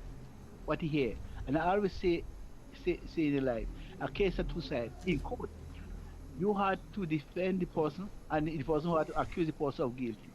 Where Dr. Michel go back in history, because what you have, and this was saying before election, nothing going on, right? Nothing going on. So then now, the Dr. Michel had a right to come and take us back in history, to let the greater people know where greater war and where it was right, where it is presently. Because when you speak about transformation, you go check from transformation under Dr. Mitchell when he was in opposition. When you have Gregory Bowen was the manager of Great Lake, what happened with electricity, water, right? You have telephone company again where they liberalize it, they bring it in one, and instead of paying 40 cents, and because they have GCL with competition, GCL came out while it's a flow. The hard was to go, price of hard was to go down because they had competition. And look again, Mr. Carl. So now when you come in town to do a business, you have to work for the whole day and you don't get through. But with the vision, they bring all the ministry in one.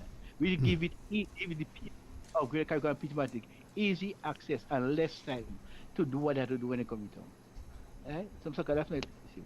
All right. Okay. Thanks for your contribution. I have one more again. Yeah. Good afternoon. Good afternoon. Hi, good afternoon. Good afternoon.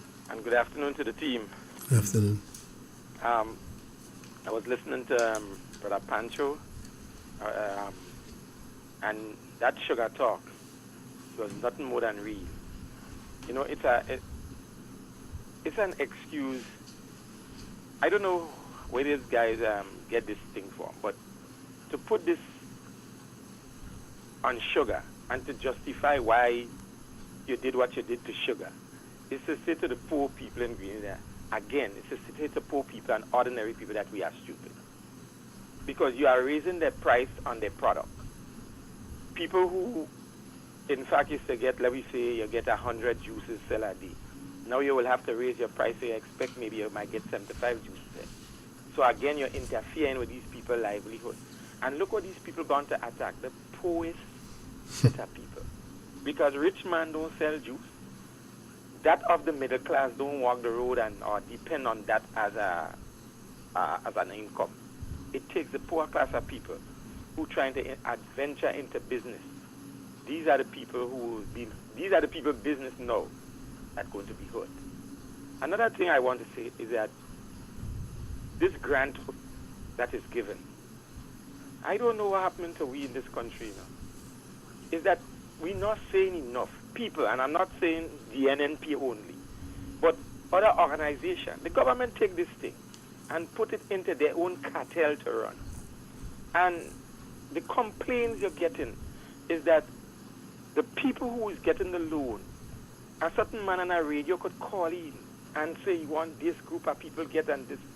And that is being approved. And you can hear it from the people's testimony.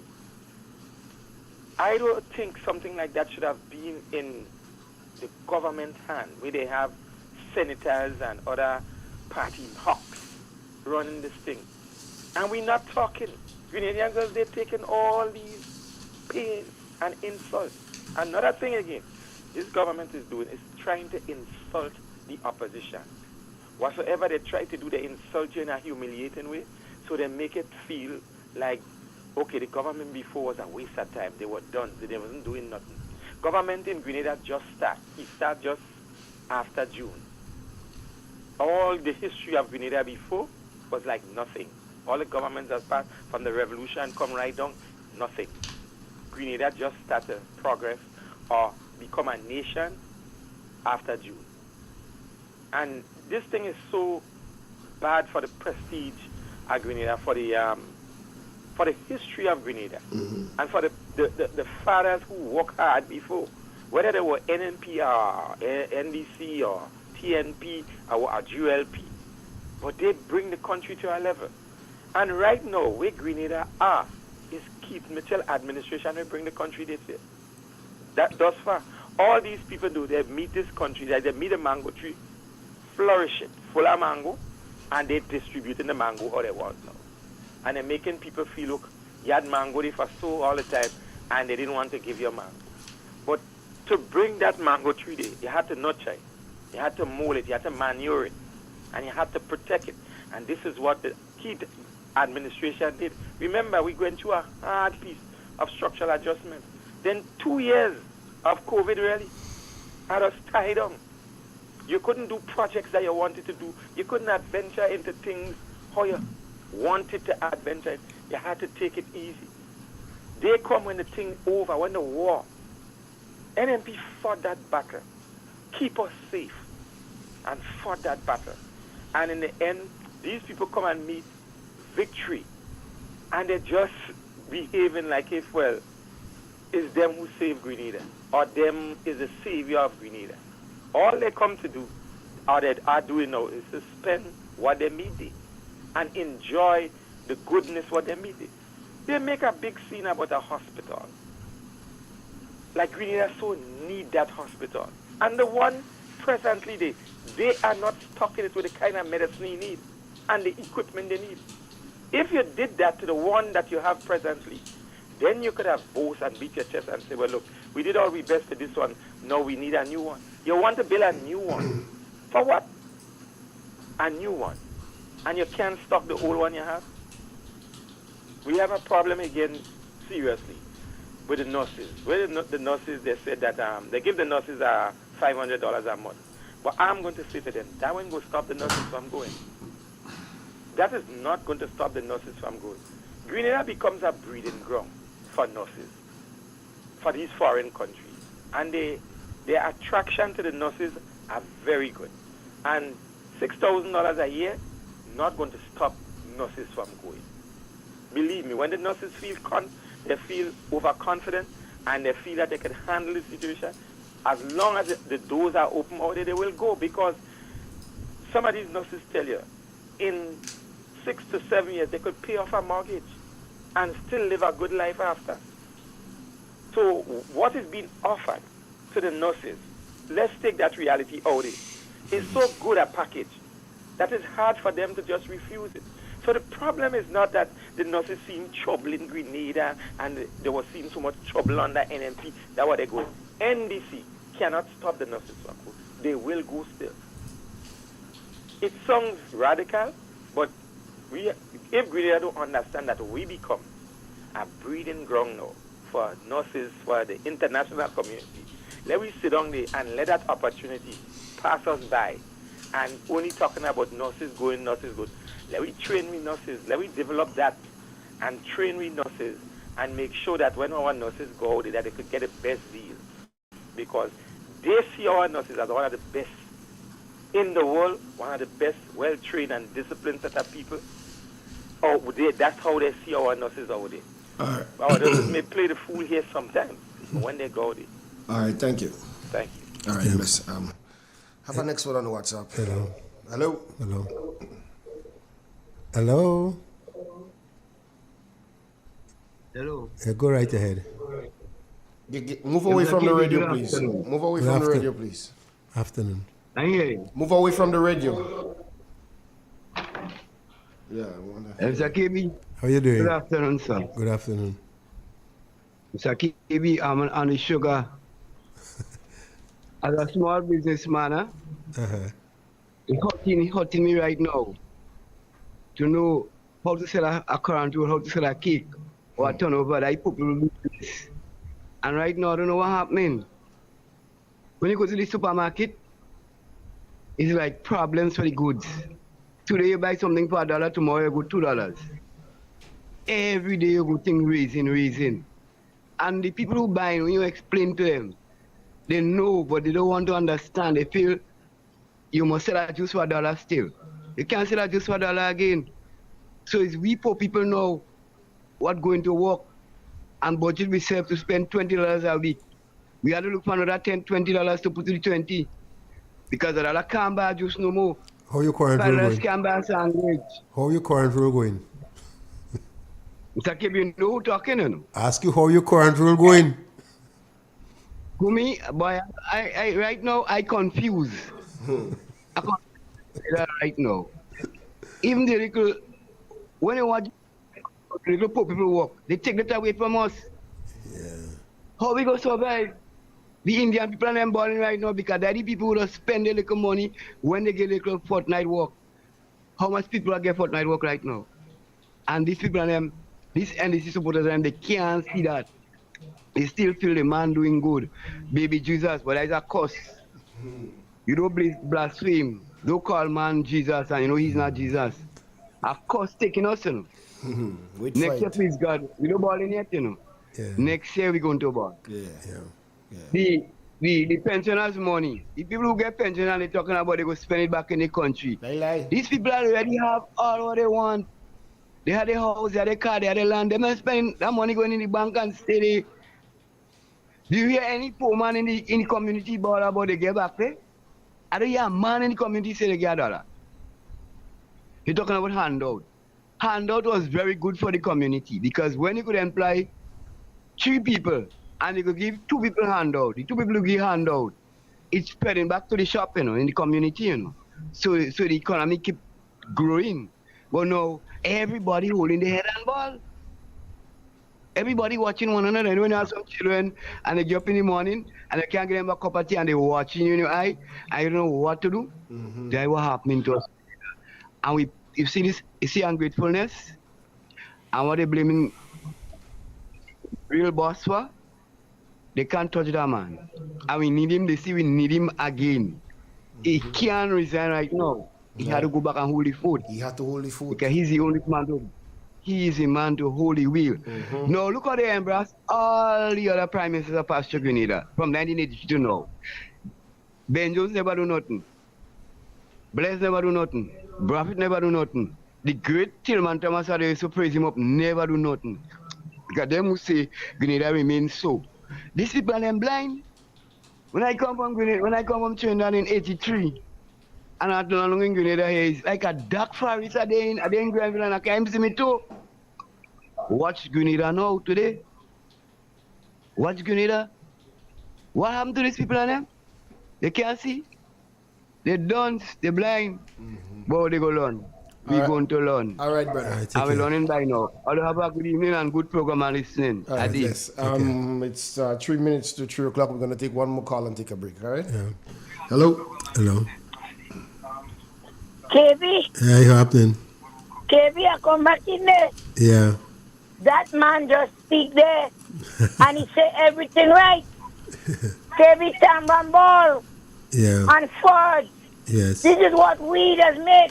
Yes. You understand? Yes. I mean, he speak right. Yeah. And I said earlier on, with all the prime ministers that pass in Grenada, they don't do nothing. They put a cost on Grenada right now. Yes. Yes. They put a cost on Grenada. KB, one lollipop is $1. KB, one lollipop is $1. From 25 cents to $1. That's what I am telling you because I sell in.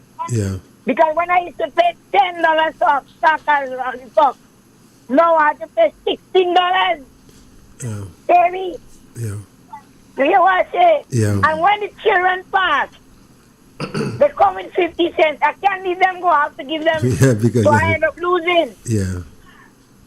$1, you don't have no dollar juicy game, KB. So it's the poor people as we that is suffering. And as the man said just now, that the Indians balling out. It's true. When somebody gets a fortnight, they get 2 fortnights in the road and they get it paid. They go in and shop by the Indians. They come in and buy from me. They supporting me. Nothing is going on. KB, nothing is going on in Grenada. And a lot of people in Grenada now, they say anything. And they stifling.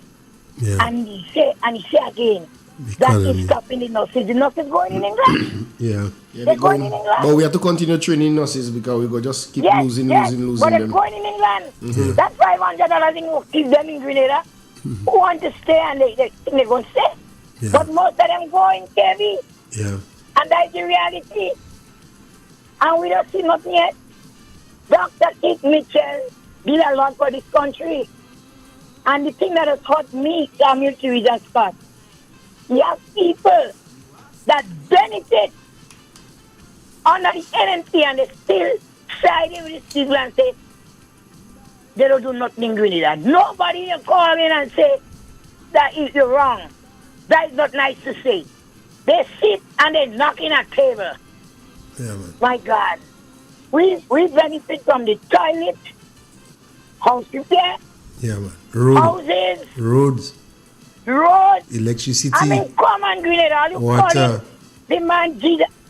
I tell you, water. There are some people that didn't have water at all, and they have water in the house now.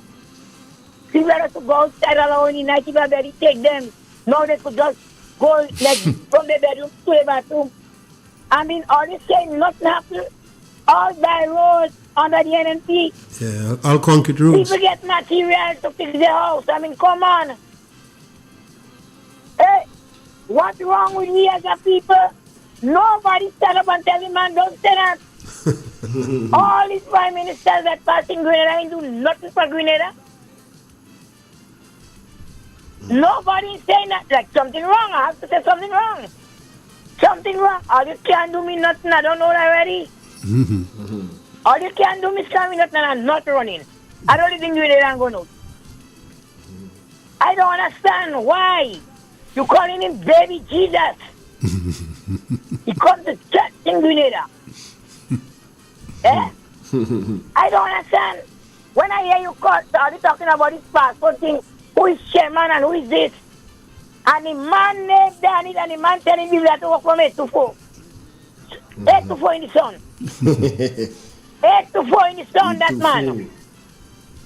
All right, Cams. And you get you this money. Eh? The other one opening that $1,000 from the port. On the port, the only government has been all this money. Who is that bunch check? Somebody was in NNP. What the all the port? They named the day and all thing that is jumping up down to go with them. Something wrong for God put a hand in this country. Put a hand. When you look around your house today and in your neighborhood, you know it was eating on the road, was big stone. Now you're walking, car driving in and out. Eh? You see your mother and your father, your aunt, your cousin, they get silent. They chill somebody else and get scholarship to go and study under the NNP government. I'm not saying somebody other. prime ministers that passed didn't give us scholarship. But you could say 90% of the Grenadian people, parents, children get scholarship to go in Morocco. All about. Something wrong with all you boy. Something coming. Hey, something is coming. Because you have a praying people here. And all you have to stop this baby Jesus thing. Because people suffering. People suffering in this country. Market vendors. They're suffering. Traffickers. The sugar, we will need to make that a man on the phone. The tax, you have a lady for years and a lady making tax and little cake. And she passing every evening in the terminal. What will happen to these old people? What does make any thing to sell? The mango stew. I have a cousin that make mango stew and come down. Leave Maran and Palmis and come down and sell the mango stew. Dance the stew. What will happen to them? And that's why they depend on. Not all the time she husband to go and hold fish, but $1 coming in to feed his son to go to school. All you don't like poor people. And I know all you can't sleep in the night. I know all you have to talk. All you have to talk when the night comes. God will deal with all you. Have a good evening, Grenada. Thank you, Kami. Have a blessed day. That was time good. Check. 3. 4 minutes past 3 o'clock. Okay. We're going to take a little break and come back with some more vibe. This is Urban Vibe. You asking me what is wrong with Trinidad? You can't understand why things go on so bad. You find we so rich in human resources, and yet the country going to pieces. Well, let me tell you, my friend, where we went wrong. After Eric Williams' old car breakdown, we called in an AR, we ordered an X-car and installed a new driver. With 33 passengers from the party, we gave him a maxi taxi. 91, you are the real boss. Fitted with mag wheels, tape deck, computer, air conditioned 8-cylinder. With posh new fittings, this maxi car arrived. Then it started to swerve and nosedive. It took a year for passengers to realize. They say the new driver cannot drive.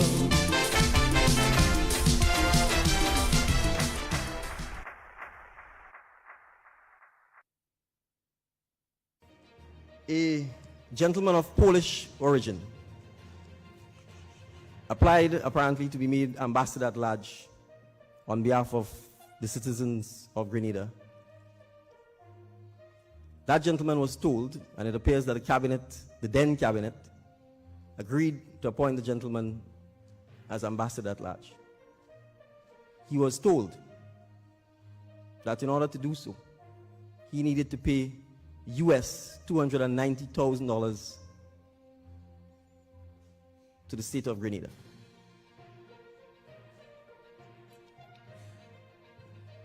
$150,000 US was paid to the state of Grenada, and there's a treasury receipt for it. Another $140,000 US was paid to the new National Party South St. George office. Let me repeat that. $140,000 US was paid, and this is in June of 2022, right before the elections. $140,000 US paid to the new National Party South St. George office. We have the records. So since the cabinet conclusion said it was $290,000 US to the state of Grenada, last time I checked, the Constitution does not establish the new National Party South St. George office as part of the state of Grenada. So my free advice now is that the new National Party South St. George office or the New National Party for that matter, should kindly hand over to the state of Grenada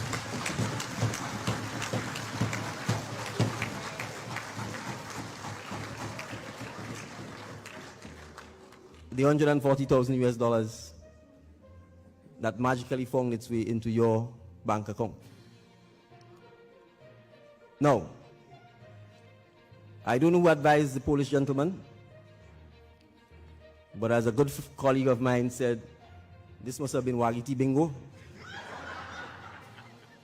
And you clearly gambled and lost. The gentleman has been asking back for his money. The state of Grenada has no intention of paying back any money to anybody.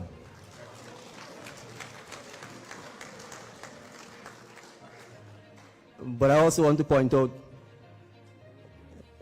and give some free advice to the South St. George branch of the New National Party that you might have to pay back the man his money.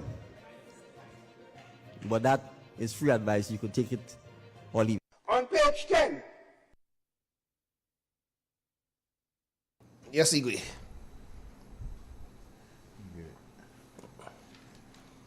Holy Will. We heard the clip there. And in the latter part of it, he mentioned, the Prime Minister mentioned something about Wagiti. Bingo. Bingo, you gamble and you lost. The attempt by the Prime Minister to bring this information, PM, you gamble and you lost. Now first, you as an esteemed lawyer, and some people call you best lawyer, because if you realize in the budget, everything about them is best. A man say you are the best PS in the Caribbean. So, you see, he's the best lawyer. And you should know, Mr. Prime Minister, that he who allege must prove, that is a maxim in law, accepted. He who allege must prove. Your allegations are that there is a cabinet conclusion of $290,000. You're yet to produce it. So you cannot build a case and say you present proof without a cabinet conclusion. And why I say you, Mr. Prime Minister, you are the chairman of cabinet, you could do it. You don't have to ask nobody to do it. You could just come with the cabinet conclusion and give your disciples and cohorts an apology as you are accustomed doing. Just give them, let they promulgate it. But you present what you call facts. And let me look at what you present at best. You present some documents. And we know there is those among you that are graphic designers, so that's hard for them to do. What you showing they don't hard for a graphic designer to do. Secondly, there are some pertinent signatures missing. Go back and check the document. If I don't believe, watch it and tell me what signatures are you see on it. And even at best, if we believe, or if some believe, is there any campaign financing laws that has been violated based on what you're saying? Tell me which are the campaign financial laws that has been gone against. But the thing with the present Prime Minister KB, he's a corporate lawyer. And they just deal on a balance of probability, KB. Not evidence beyond reasonable doubt. So you don't know about evidence beyond reasonable doubt. So that is why he talk about cabinet conclusion by trying to present receipt for evidence. All you have to do, Mr. Prime Minister, is to present the cabinet conclusion for 290.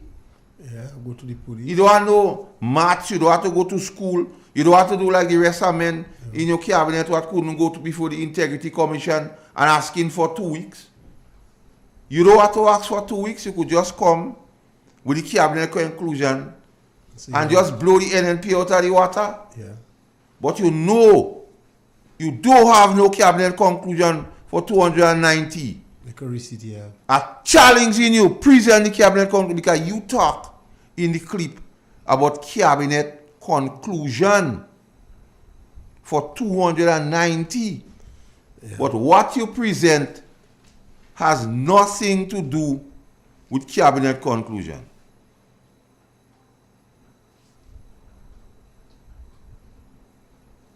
I don't understand what the whole shenanigans was about. Because you present some paper, we don't know if it's authentic. Court of public opinion. We don't have no expert to say it's good. You just come with this thing. But what we demand is to see the cabinet conclusion. So when you show us the cabinet conclusion of 290,000, then we could talk. Then we could understand what funds go away and what should go away. Until then, it's just a hoax. Yeah. But you're talking about thing, the CES program. Because I want people to understand here where this thing going.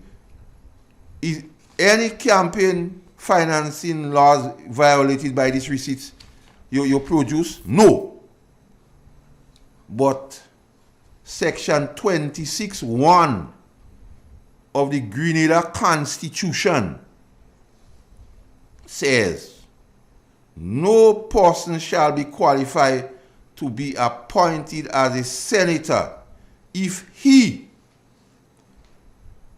26(1)(e), subject to such exceptions and limitations as may be prescribed by Parliament, has any such interest in any such government contract as may be prescribed. Section 26(4)(a) holds or is acting in any office or appointment either individually or by reference to a class of public office or appointment.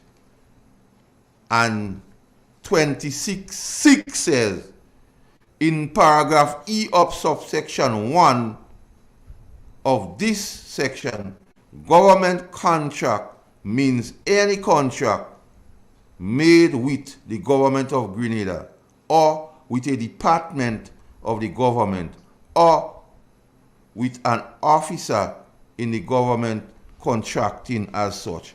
And the CES program, KB, is a department of government under the Ministry of Finance.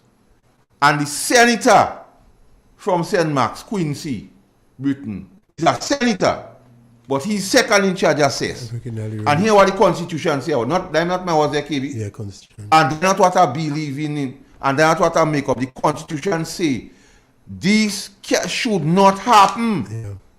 But the PM know all about laws, but he don't check in on that one. Because you appoint him to the senator. Because the cartel that is run in the CES program, because the treasurer in the National Democratic Congress is in charge. And the senator, which ran for election as a candidate for the NDC, second in charge. And the Constitution fraught on that. That is something, that is the evidence you have to bring. Because they say it's the best thing in law. You know all law. It's best law. How come you don't see the Constitution frown in face on you having Mr. Britain in the position in the COVID relief thing? How come? But because you know law is the brightest man. And I want them to listen to me. And as usual, challenge that. Challenge the Constitution of Grenada. Section 26(1)(e), 26(4)(a), and 26(6). The best lawyer. I want you to challenge that. Everybody say KB is the best lawyer in the Caribbean. He say the lawyer from the East go defend everybody on the campaign trail. Mm-hmm. But the Constitution is being violated. KB. Whose interest you seek? And he don't have nothing to say on it. Whose interest they seek? Because they want to run a cartel with the program. Because you heard somebody call out there and talk about the program, KB? Yeah. And we have clip where men talking about what's going on in the program. Men who apply since in September to get through and men who apply last week getting through. Yeah. I have it here. One phone call. Play it for me, Igwe, because he doesn't believe, he doesn't want to say lies. I have a serious question for you and also some concerns that I'm having. And when I'm speaking, I'm speaking with facts. I'm not speaking with hearsay. And by the way, if I didn't say I'm a minister of religion, so my passion and concern is with people. I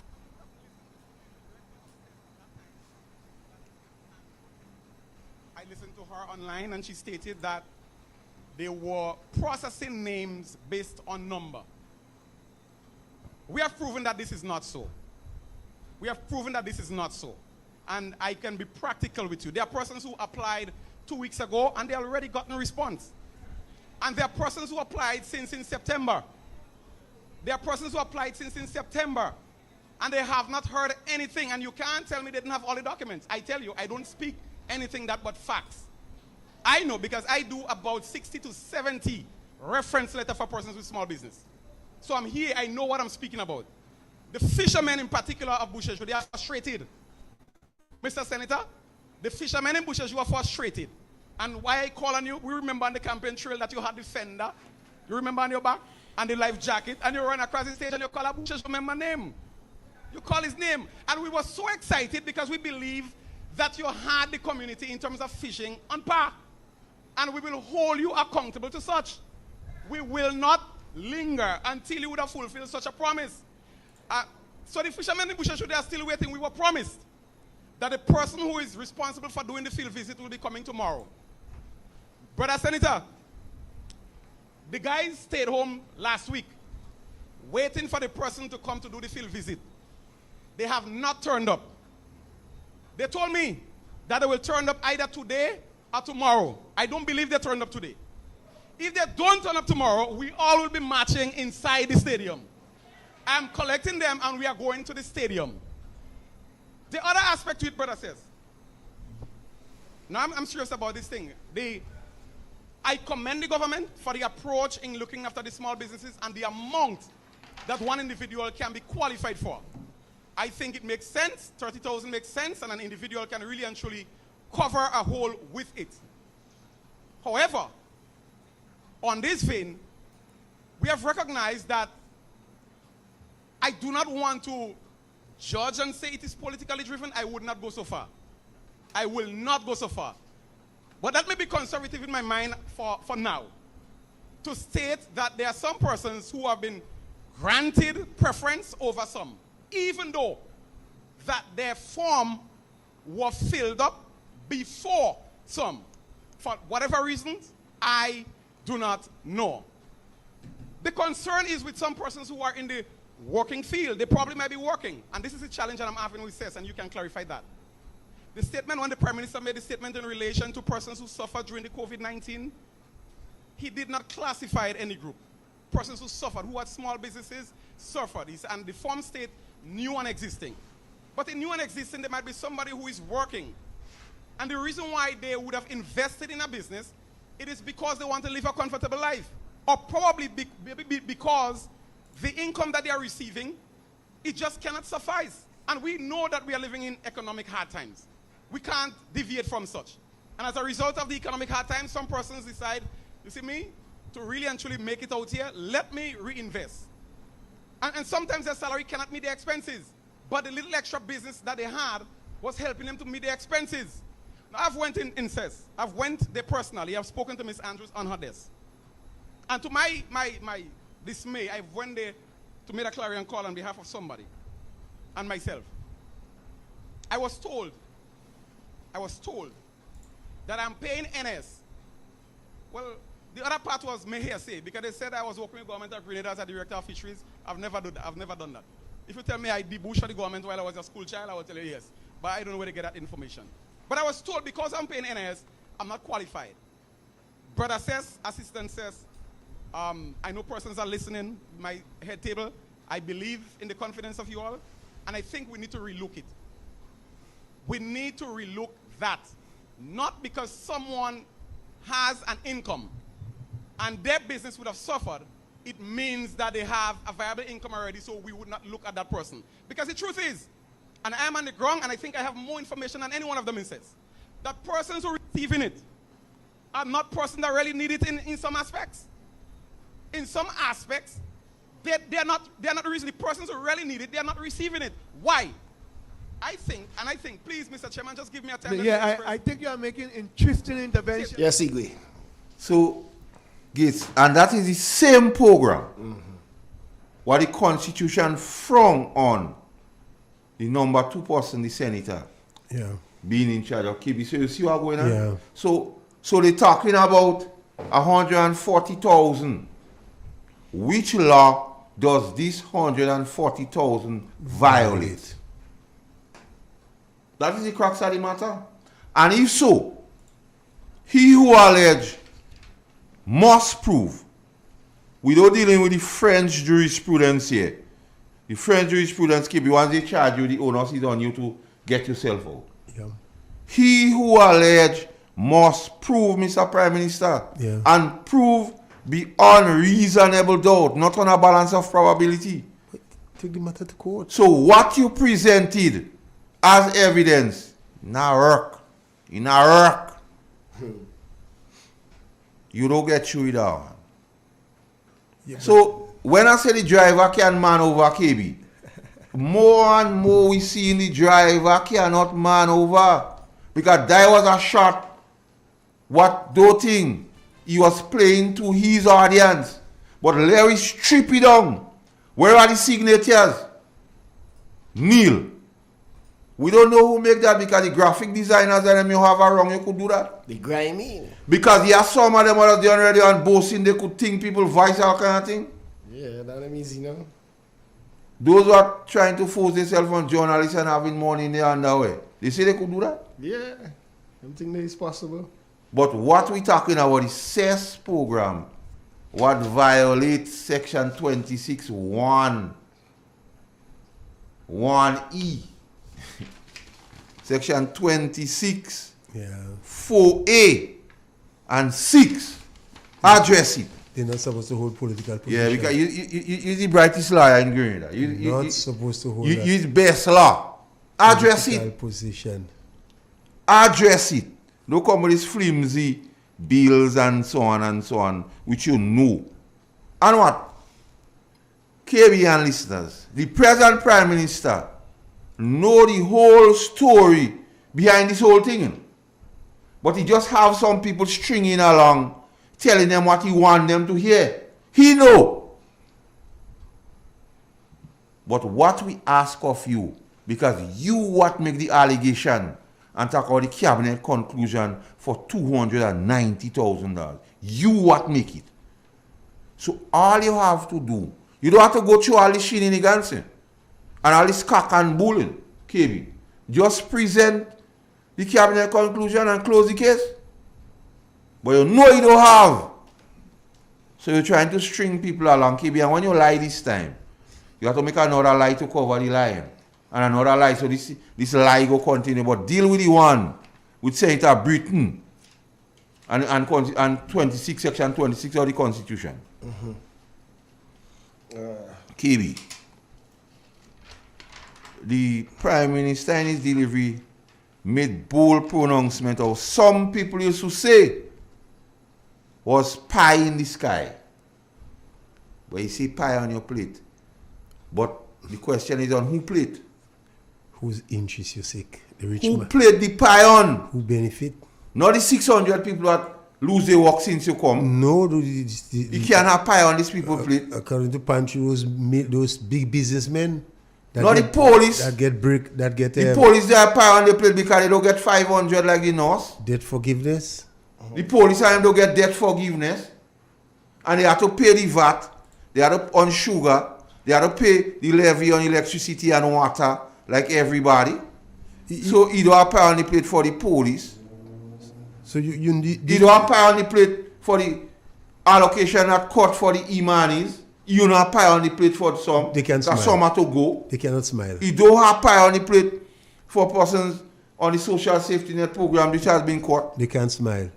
You don't have to pay on the plate for persons who have to pay VAT on sugar and traffickers. And because they won't have money to buy the macaroni and the cheese and them kind of things to make the pie. The soft drinks coming in. So, and KB, this thing now, the soft drink and this alcohol and things, that giving credence to contraband. Because it will be more profitable to bring and lucrative. For cigarette now. To bring in this thing and contraband, and we have a porous border. More work. For the police. More work. For the RGPF, because it will be more profitable contraband, because you don't have to pay these duties on them. So in checking those things, and KB is not just mouth opener out, nice budget, best budget, is the application and the implication on the public. So when you talk about pie in the sky, well, we want to know who plate the pies, because you know they on the police and them plate. You only on the e-money and plate because some want to move. Yeah. The people and them you promise to make permanent, you don't make them permanent, so you cannot pay on the plate. You have to use the money what you have to buy the thing to make the pie, you have to pay levy on water and electricity. They don't get in as much in the social safety net program, so they can't buy ingredients. By the time they spend on the sugar, they don't have enough money, more money to do the pie. So, I don't know. The 600 people that lose their work, they can't get no money. So, on who plate the pie? You say you have pie on plate. Who's interested? Who's plate the pie on? Let's take the call, Igwe. One on the WhatsApp, one on the landline. Hello? Good afternoon. Hello. Hello. Hello. Afternoon, yeah. Yes, I call regarding the tax amnesty. For the big businessmen. From my analysis, is Robin Hood in reverse. He's taking from the poor and giving to the rich. Because you realize that the poor people paid VAT to the business people, and they in turn should have paid that VAT to government. They keep it. But instead, government is giving them the poor people money, which is an injustice. What has to happen is that if government doesn't want the money, they should find a way to give back the people their money. But don't take the people money and give it to big business. It's an injustice on the poor man again. That is all I have to say. I agree. It's so well said. The next one here. Hello. Hello. Good day. Good afternoon. Hi. KB and everybody. How are you doing? I'm good, thanks. How are you all? I realize you all are doing a good job so far, man. Yes, thanks for that.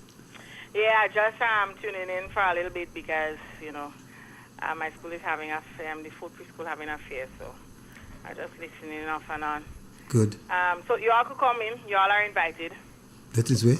That is where? Ford in Fort St. Andrews. Fort St. Andrews. St. Andrews, yeah. When you have in that chimney? Today. Well, me and KB go try to make a pass on. You won't be able to stay long, but Yeah. Yeah. Bring KB. And you'll be good to see you, man. And Igwe, and what's the name of the guy, the next guy? He will never come. Yeah. What? He's back inside where he is? I have to transport him back. Oh, okay. Well, yeah, we're going up till it. All right, make a pass. Solid, everything. So, yeah. But all you going good? Everything is y'all are saying what you need to say, and everything. I just, it's just quite unfortunate that they pull a stunt like that again. Mm-hmm. Like it just reminds you of this the briefcase saga. We have the evidence, and nothing come out of it. All right. Okay. Okay. So y'all have a wonderful day. Okay. All right, take care. KB, I need to close an argument here. And hold caller, just give me a minute. What was shown is not a cabinet conclusion. Good one. That must be clear up. Clear. What was shown is not a cabinet conclusion. So we await the cabinet conclusion. So what is going wrong is not a cabinet conclusion. Second, we've seen a pattern by the present Prime Minister for making statements and persons come after and say they are not true. Case in point, the unions. Yes. When they say his statement was manifestly certified false. Yes. So the present Prime Minister is developing a pattern. When he speaks, persons could come and say it's not true. Case in point, the information on faith organization. The monies he spoke of, giving the impression that was given to faith, could have been broken down as salaries paid for. CJs, the monies he suggested was given to CJs was salaries paid for work done. The present Prime Minister is developing a pattern. And listen to me carefully, you know. When he speaks, persons could come and present information to suggest what he say is not true. And I just give a few case in points. And that is a pattern that is troubling KB. Yeah, you must trust your leaders with if the it's truth. If in the first 6 months you cannot trust the leader of the country with the truth, it is troubling. Very troubling. We doesn't know when he's speaking the truth or not, because there's information to suggest things he say is woefully inadequate, and to put it nice as the union, manifestly certified false. Because when the union wrote and say it was manifestly certified false, he never challenged them. Never challenged him. So we're seeing a pattern here. We've seen a pattern for the $2,000 given to the ministers for traveling. When you talk about gas in Central and to pay drivers. And KB, what is vulgar about that? A driver who drives for the minister's salary is $2,000. But he say the $2,000 given is part of paying a driver. He get it 2,000. So he's developing a pattern where he say things and there's information to suggest it is woefully inadequate, certified, manifestly false. The police say last year they get 2 pay. They want to know if you give them 2 pay this year. 3 o'clock this morning, one call me and tell me to ask you that. Because they say they know you or people close to us listen to Real FM, the People's Parliament, and they want to hear if you go give the police 2 salaries this year. They get it last year? So this pattern, and I want to break it down. KB, I need to break it down. Yeah, man. What is going around on social media about the passport issue is not a cabinet conclusion. So the Prime Minister has not presented what the allegation he make out he have a cabinet conclusion for $290,000. That is not a cabinet conclusion. And I want them to challenge me on that. Secondly, we've seen a pattern by the present Prime Minister KB that when he speaks, you can't believe what he says. Information comes up suggesting that what he says is manifestly certified false. When the union jam it on him, he don't respond. He talk about faith and the figures could be given. He talk about CJs and the figures should be given. He talk about the $2,000 reason for increasing the salaries for traveling, and the reasons about gas in Central and others was manifestly certified false. Contract workers. Contract workers. Imani. So KB, and the promise of making Imani's permanent is manifestly certified false. So we having a pattern here. Leader of the country making public statements You don't make them statements I'm in hiding, KB. No. Public statements, and there's information to suggest that those statements are manifestly certified false. We can't trust him with the truth.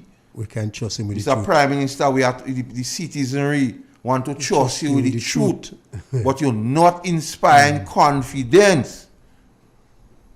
Because my good friend Clifford does say you're popular, but you're developing a kind of pattern here that is questionable.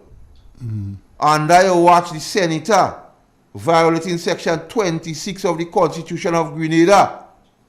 I'm not hearing any on that. And you're trying to fool the people by presenting some receipts.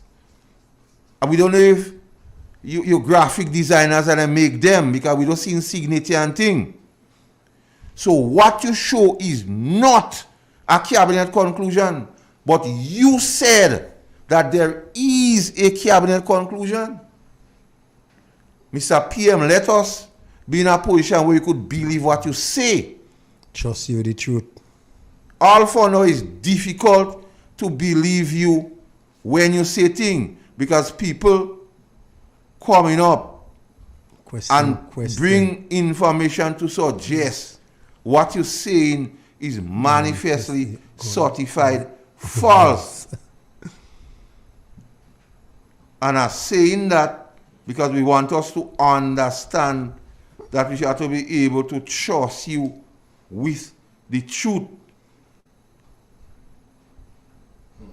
So go and have meeting with and tell your campaign team with the PR grade and skills. Tell them about that. Tell them why you're giving them an extra salary this year. And tell them why you didn't give them nothing but you give them nurses. And I'm happy for the nurses, okay, I don't vex you. No. I'm very happy for the nurse. You see me grinning here? I'm very happy. But what for the police and the other public workers? And other workers in general in Grenada. But Mr. PM, this trend where you start, where people cannot trust you with the truth is annoying. Yeah. Because there are many things you say in public and information coming up after proving that those statements are manifestly certified false. Because you don't address the union. No. You talk about the 2,000 hours for drivers. Next thing we hear drivers working for $2,000. Did you deserve more? I don't know, KB. If you have any call on the line? Yeah, we do. Let me take some call. Hello. Hello. Hello. Hello, good afternoon. Good afternoon. How are you doing, sir? Fine. Mr. KB, I don't know, Mr. Carl, how long you have been in the NNP administration? Well, I hear you. Speak to me to you. How long you guys have been acting in NNP administration? For how long? I mean, how long we do not? In NNP? Being active, yeah. I don't understand the question, so I can answer what I don't understand. Okay, all right. Okay. Let me go this way. Okay, if you're a senator that represents the farmer, okay? If I am a who? That if you're a senator representing farmer? Yeah. You go in and come, like the thing about it, we don't hear any good. Yeah, I don't hear him good either. We do? Yeah, you see, going out, we can from WhatsApp? No, that's the landline. You look like you need to step outside with yourself. Maybe you might have to step in a different location and see. All right. You might hold on. I hear you now. I hear you now. Just repeat. Hear me now? Yeah, you repeat. All right. I think, sure. Okay, agriculture, the defending more farmers and looking forward and going forward, right? Hello? Yeah, go ahead now. Yeah. So, my question is to you that something is looking for, like, back in time, right? The same by extension wall that you were mentioning a while, about half an hour ago, okay? Back in times when there was another building on the opposite side of that. You get to the point I'm trying to make? You understand the point I'm trying to make now? You go ahead, make your point. Yeah. And there was a controversy when the bridge was to be built. regarding the same individual. Yeah? Where it is today. What bridge you talking about? When the bridge across the Green Bridge was removed, there was a building at the side of it. There was also a controversy took place at the time then by the same business. Yeah? And now we have by extension a wall which is. So why this thing have to be politically managed? Like if anything is in the right, what I'm trying to say, if anything is in the benefit of the nation, whether whoever you are, you have to be as out. And once it's in the development of Canada, no matter who you are, you have to get out of the way. No political powers, financial powers they have should be weighed on that. Yeah? All right, Colin. It is for Grenada. It is for Grenada. Anybody. What is the development of the country? Yeah, definitely. Yeah, what is in the benefit of the country?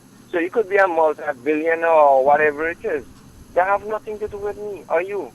Okay. Because we want the nations to benefit. I want the nation to benefit. Every Canadian benefit. Yeah. Yeah, from a political match. I mean, this thing has to stop. So even now, look at the appointment of that.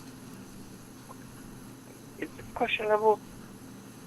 All right, Carl, I get the gist of what you say. Thanks for the information. I know you are a smart man.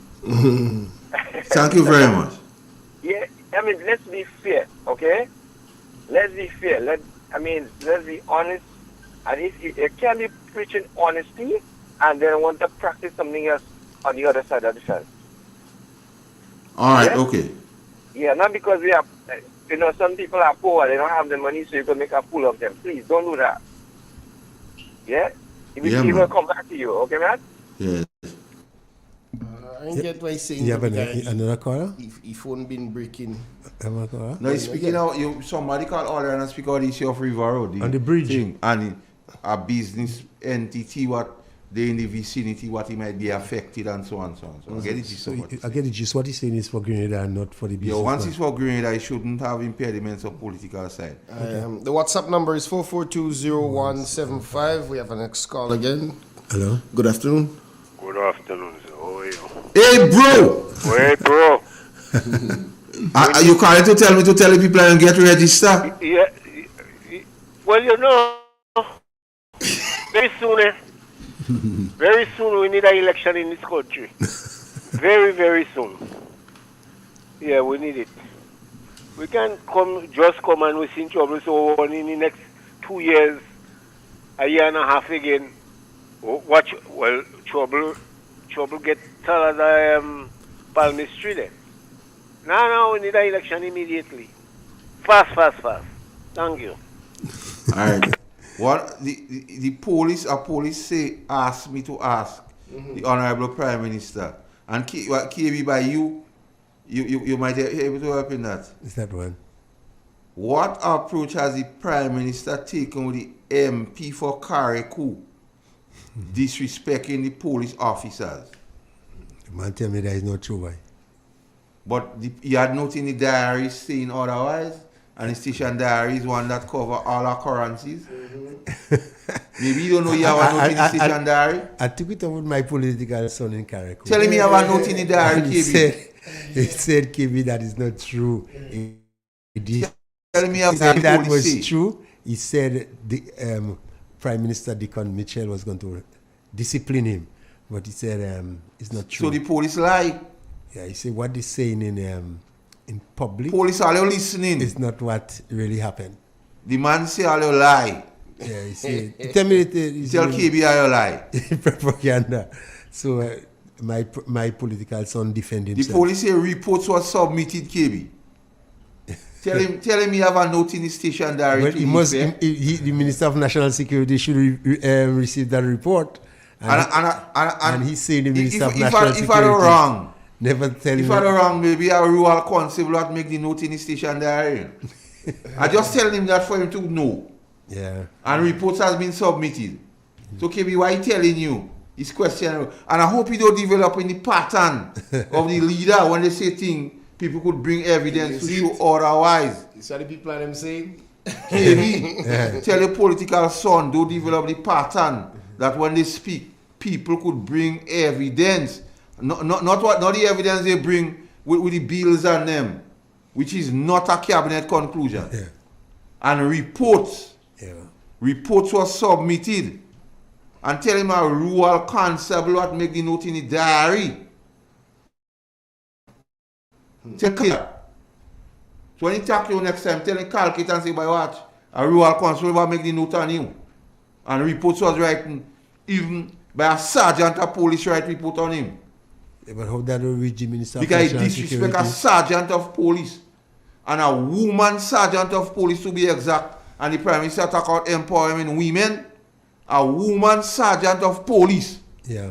To be exact. Tell him I say that. Don't worry, man. Time longer than twine. We have a call. Good afternoon. Good afternoon, gentlemen. How are you doing? Yeah, very good program. And I'm very happy to hear you all this evening. Obtaining the real information to get out there, you know. And I am begging on our NMPites to take it, listen, and pass it on because, you know, it's needed that we do that. And I just want to just go back a bit. We are three classes in the society, the upper, the lower, and the middle. And we know definitely the political party that stands for all the people, in particularly the ordinary and the lower bracket people. And it's the NNP led by a political leader, the Right Honorable Dr. Kit Mitchell. And there's no bones about that. It's facts. And we have seen the performance, talking about history. I must applaud him for really presenting at Parliament there and outlining the history, bringing back institutional memories on the whole aspect of the infrastructure, the public utilities. And time doesn't permit me to say all of, because you all have done some today. And also some of the MPs, on the opposition side, you know, you did your best. But there is always room for improvement. So, in going forward, I would like to recommend that NMPites, we take the messages and Carl and KB and Igwe giving us the facts, you know, and I'm very happy for this platform. And you have people like Dr. Panchu and Mr. Pierre, you know, giving us live wires as well. So I continue to tell us, let us go on the information highway. And don't forget, we have a lot of lessons historically about propaganda, lies, and so forth. And I could give you one. I remember in 1990, airline ticket was made in Sir Eric Matthew Gary's name, saying that he's traveling, he no longer will be here for the elections. And that wasn't so. So, and many more. So we have to be careful on what we listening, especially what you heard in the budget, or to hear the old talk, or to hear the makeup. And with all of the attacks on the ordinary people, we have seen the amount of people that is going home, and many more, the contradictions that affect our poor and vulnerable people. So let us stand up with our brothers and sisters, our poor people, and let's do what we can to ensure that we educate them and you help them to understand those lies and the promise, the damage done. That is the government, that is the NDC season. Let them be in the season. But I know it's a democratic process, and it doesn't last forever. Yes. So good evening and bless you all. All right. 8 minutes on to the hour 4 o'clock. We have a next call on the WhatsApp. Hello. Hello. Yes, good evening. Good evening. Good evening, caller. Make your contribution. Nice program. Basically, I just wanted to make a contribution concerning the budget. And I just wanted to zero in on the sugar, the VAT increase on sugar. We're moving it from 0.80 and putting the 15%. What I see, my take on this is actually that the Prime Minister or whoever organized the budget would have seen that that area would have been a very good and direct way of collecting tax.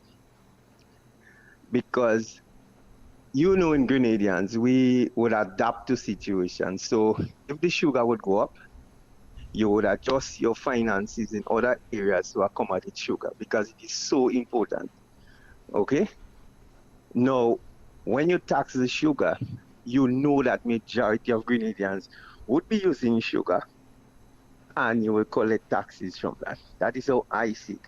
In terms of saying that you're looking at trying to prevent diabetes and so on, sugar don't really cause diabetes. It's a lot of other things that cause diabetes. Okay? Mainly lack of exercise. And I thought they would have maybe tried to stop eating all these high carb foods and other things. But I see as taxing the sugar is a good way of collecting tax. That is how I see it. Okay? The other one I wanted to touch on was giving the amnesty to the business people. In simple language, the business people are not robbing the country. Yeah, collect the tax. And yes, and basically, how could you take something from somebody? You become the middleman, to give it to somebody, and now you're telling the middleman, hold it, do what you want. But I don't understand that. No, they collect the VAT. Honestly, they collect the VAT from the poor people. They collect the VAT from the poor people. Your system is to collect VAT to deal with the country's affairs, to pay for that, to help pay for that. You keep it. You send a man to collect it from the lower man. The businessman become the middleman. And now you tell him, don't bother. So where are you going to get the money to do all the other things that money was intended for? Passport. That is my thing.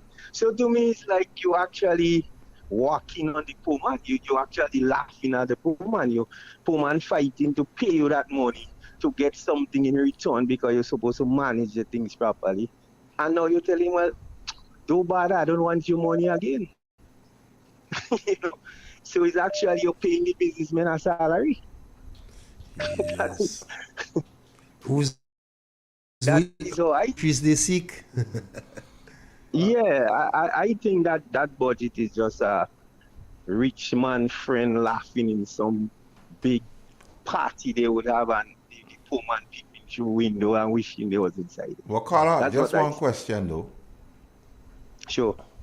What is your take on as the budget but it don't cool yet, and them men already asking for permission to borrow monies, 350 million. What's your take on that?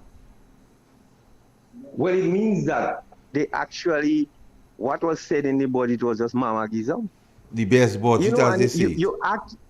It already bust, one thing I must applaud the Prime Minister for, and maybe the NDC people. They're very good at presentation. Yes. Taking the very simplest thing. I mean, look at the budget presentation, Carl. Yeah. If you look at the background of the budget presentation, the background, the demeanor in which the Prime Minister would talk, although in my opinion, it's not a very mono in what he's saying, missteps in sentences. Right, I don't consider him a good speaker. But his presentation, and it looks so professional. Yeah, like, presentation was good. Before long ago, Cape, you might know that. A black man dress up, a man, in Grenville might pass down in a nice, dress in nice shirt and pants. And he looking at it. But let a white man pass with the same clothes. You're watching that man say, right, the appearance alone. Yeah. And to me, this is what the Prime Minister is selling. Yeah. he takes things and put them in a particular way, he would repeat. And I guess that's what he does. That is what he is a lawyer. You have to present. So they're very good at presenting. But when you go down to the atom, as it's substance, the nucleus core, and you're looking for substance, you know, you might want to pick I go in the dry season now, try to pick a mandarin. He's looking so sweet and ripe outside. And when I open it, I go in the dry thing over there inside, I have to throw it. All right, brother, we're running out of time, and I want to squeeze in one more call. Yes, okay, So you take guys care. have a good evening, yes. All right, bless. Hello? KB. Hello. KB and Mr. Carl. Yes, Kami. I see the speak right. But listen to me. The thing they put up, the receipt they put on the TV, you find that, you see that is a fake thing, KB and Mr. Carl? I didn't see that. I mean, come on, I don't write like GBN have a thing there. You don't see nobody's signature. That look as a fake thing, boy. Hey, that is a fake, Mr. Carl. And you look, go and look, check on your TV, go back. But I don't have to look to see if it's fake. Yeah.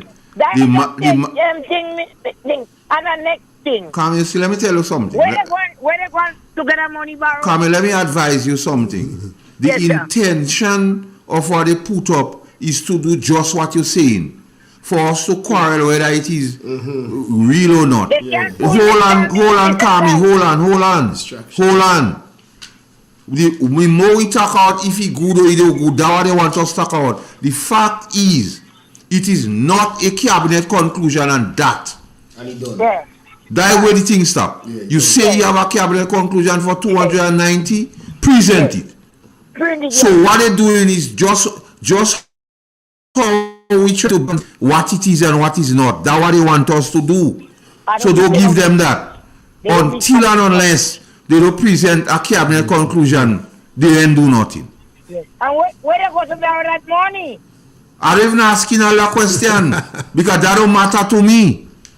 They don't have a cabinet conclusion. Don't let them string you down the road. That's what they want to do. I just hear you said just now that they go to borrow money somewhere. No. They ask for permission to borrow 350 million. In Trinidad, I don't know where they're going. They want permission so to do.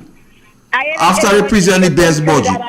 The man and son them wrong, I don't know. I don't know where they go, but what they ask for. But what they asking for money for? They get all the money in the treasury. Best budget, man.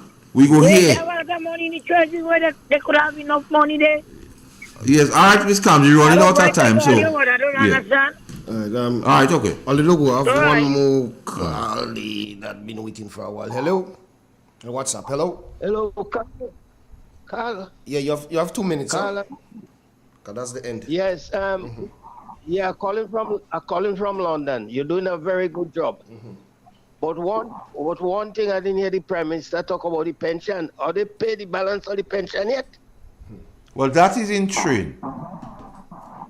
Okay. And they talk about the marijuana.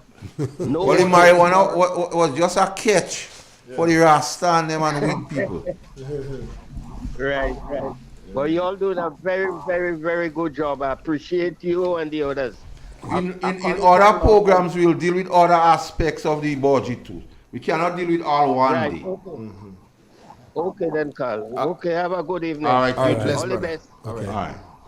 Well, folks, it was very, very nice. Lovely as usual. Being with us today. All who participated, those who listen, and those who make the program what it was. Dr. Panchi, welcome. And NNP. Them people and them, your children and them what eligible to register. Get them registered. Yeah, let me start the political rock. Yeah, let me start to deal with things. So pleasant evening, take care and have a blessed week. All right. Trinidad, you can't understand why things go on so bad. You find we so rich in human resources, and yet the country going to pieces. Well, let me tell you, my friend.